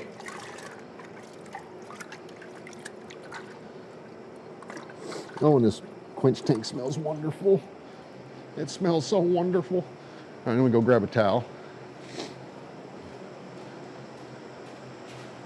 So yeah, I mean, like the towel I'm grabbing right now will eventually become an oil rag. I mean, that's what I just do with them. Like eventually they just become oil rags. Small Scout stuff. What do you think of just beeswax as a finish? Applied warm. I think it's fine, and I think it works fine. We use that at the state quite a bit because it's available. I mean, it works. The thing with beeswax that I have found is it doesn't darken up the steel the same way. It doesn't get it that nice super black. It kind of gives it more of a nice sheen, and it feels nice too. But when I do tools and things, I want them nice and black. I don't know. Black's one of my favorite colors. Somebody told me black is not actually a color, and I was like, what the hell are you talking about? I can see it. Looks like a color to me. Jot Wilford. Same here. Cheapest dark finish I found was black shoe polish. Eda Bryan. I had, at some point, I gotta come over here, because my nose is running like crazy all of a sudden.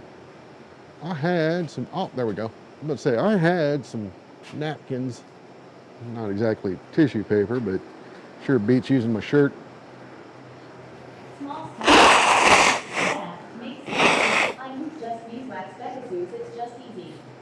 Beeswax works, oddly enough, if you don't need food grade. WD-40 works. You gotta let it cool down quite a bit. But that actually gives it a pretty good dark finish. WD-40, PB Blaster.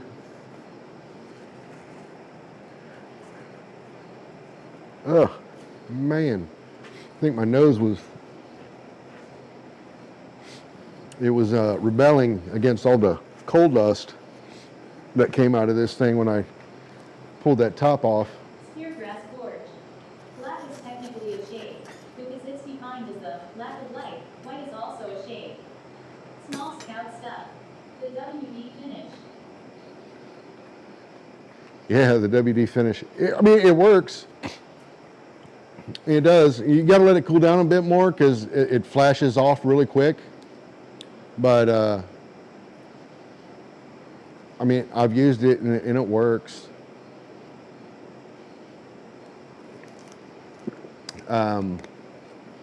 Really, almost any oil will work. Beeswax is nice.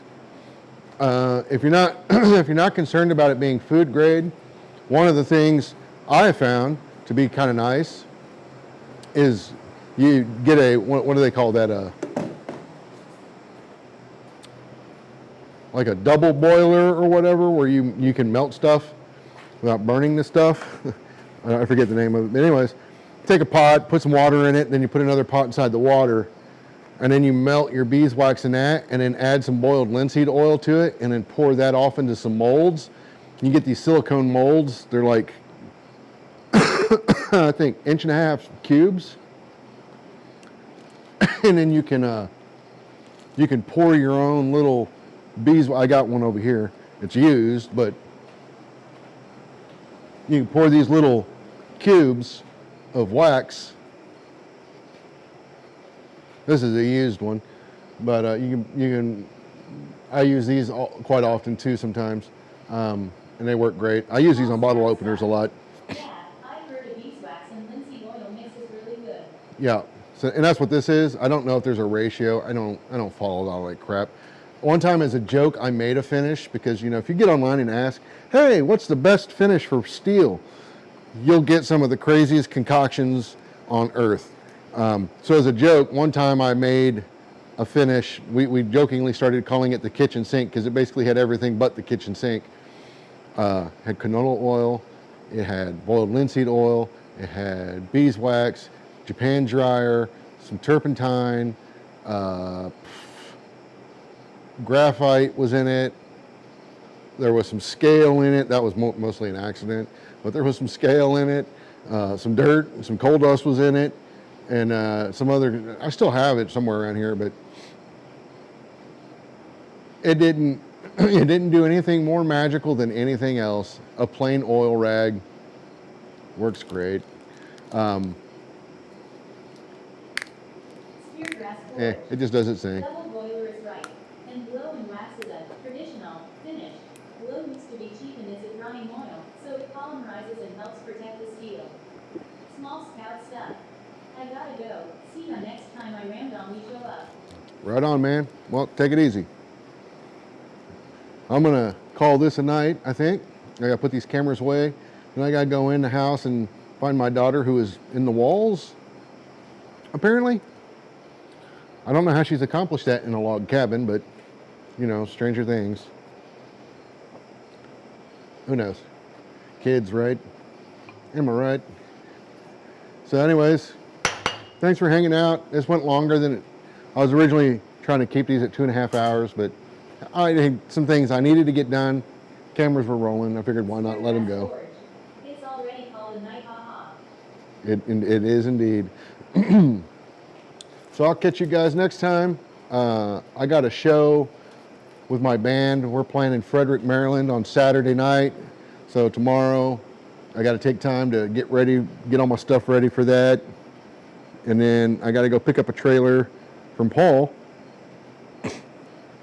And then we're driving out. I think it's an 8-9 hour drive from here. So we're going to drive out Friday afternoon, I mean. And then We got the show Saturday, and then we'll drive back Sunday. So hopefully I should be able and in a position to do another stream next Wednesday. So the goal is to keep them on Wednesday nights. So we'll see. I might do pop-up ones here and there, but I'm trying to keep a regular schedule of Wednesday nights at 8 p.m. Eastern Standard Time to hopefully 10:30, no later than 11 when I can help it. Tonight was an exception because there were some things I wanted to get done. I have discovered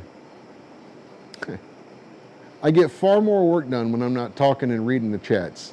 But nobody wants to hang out on a stream where the dude's not talking to anybody, right? I mean, that's kind of lame. So anyways, I'm going to be done. I'll catch you guys next week. Until then, have a good time.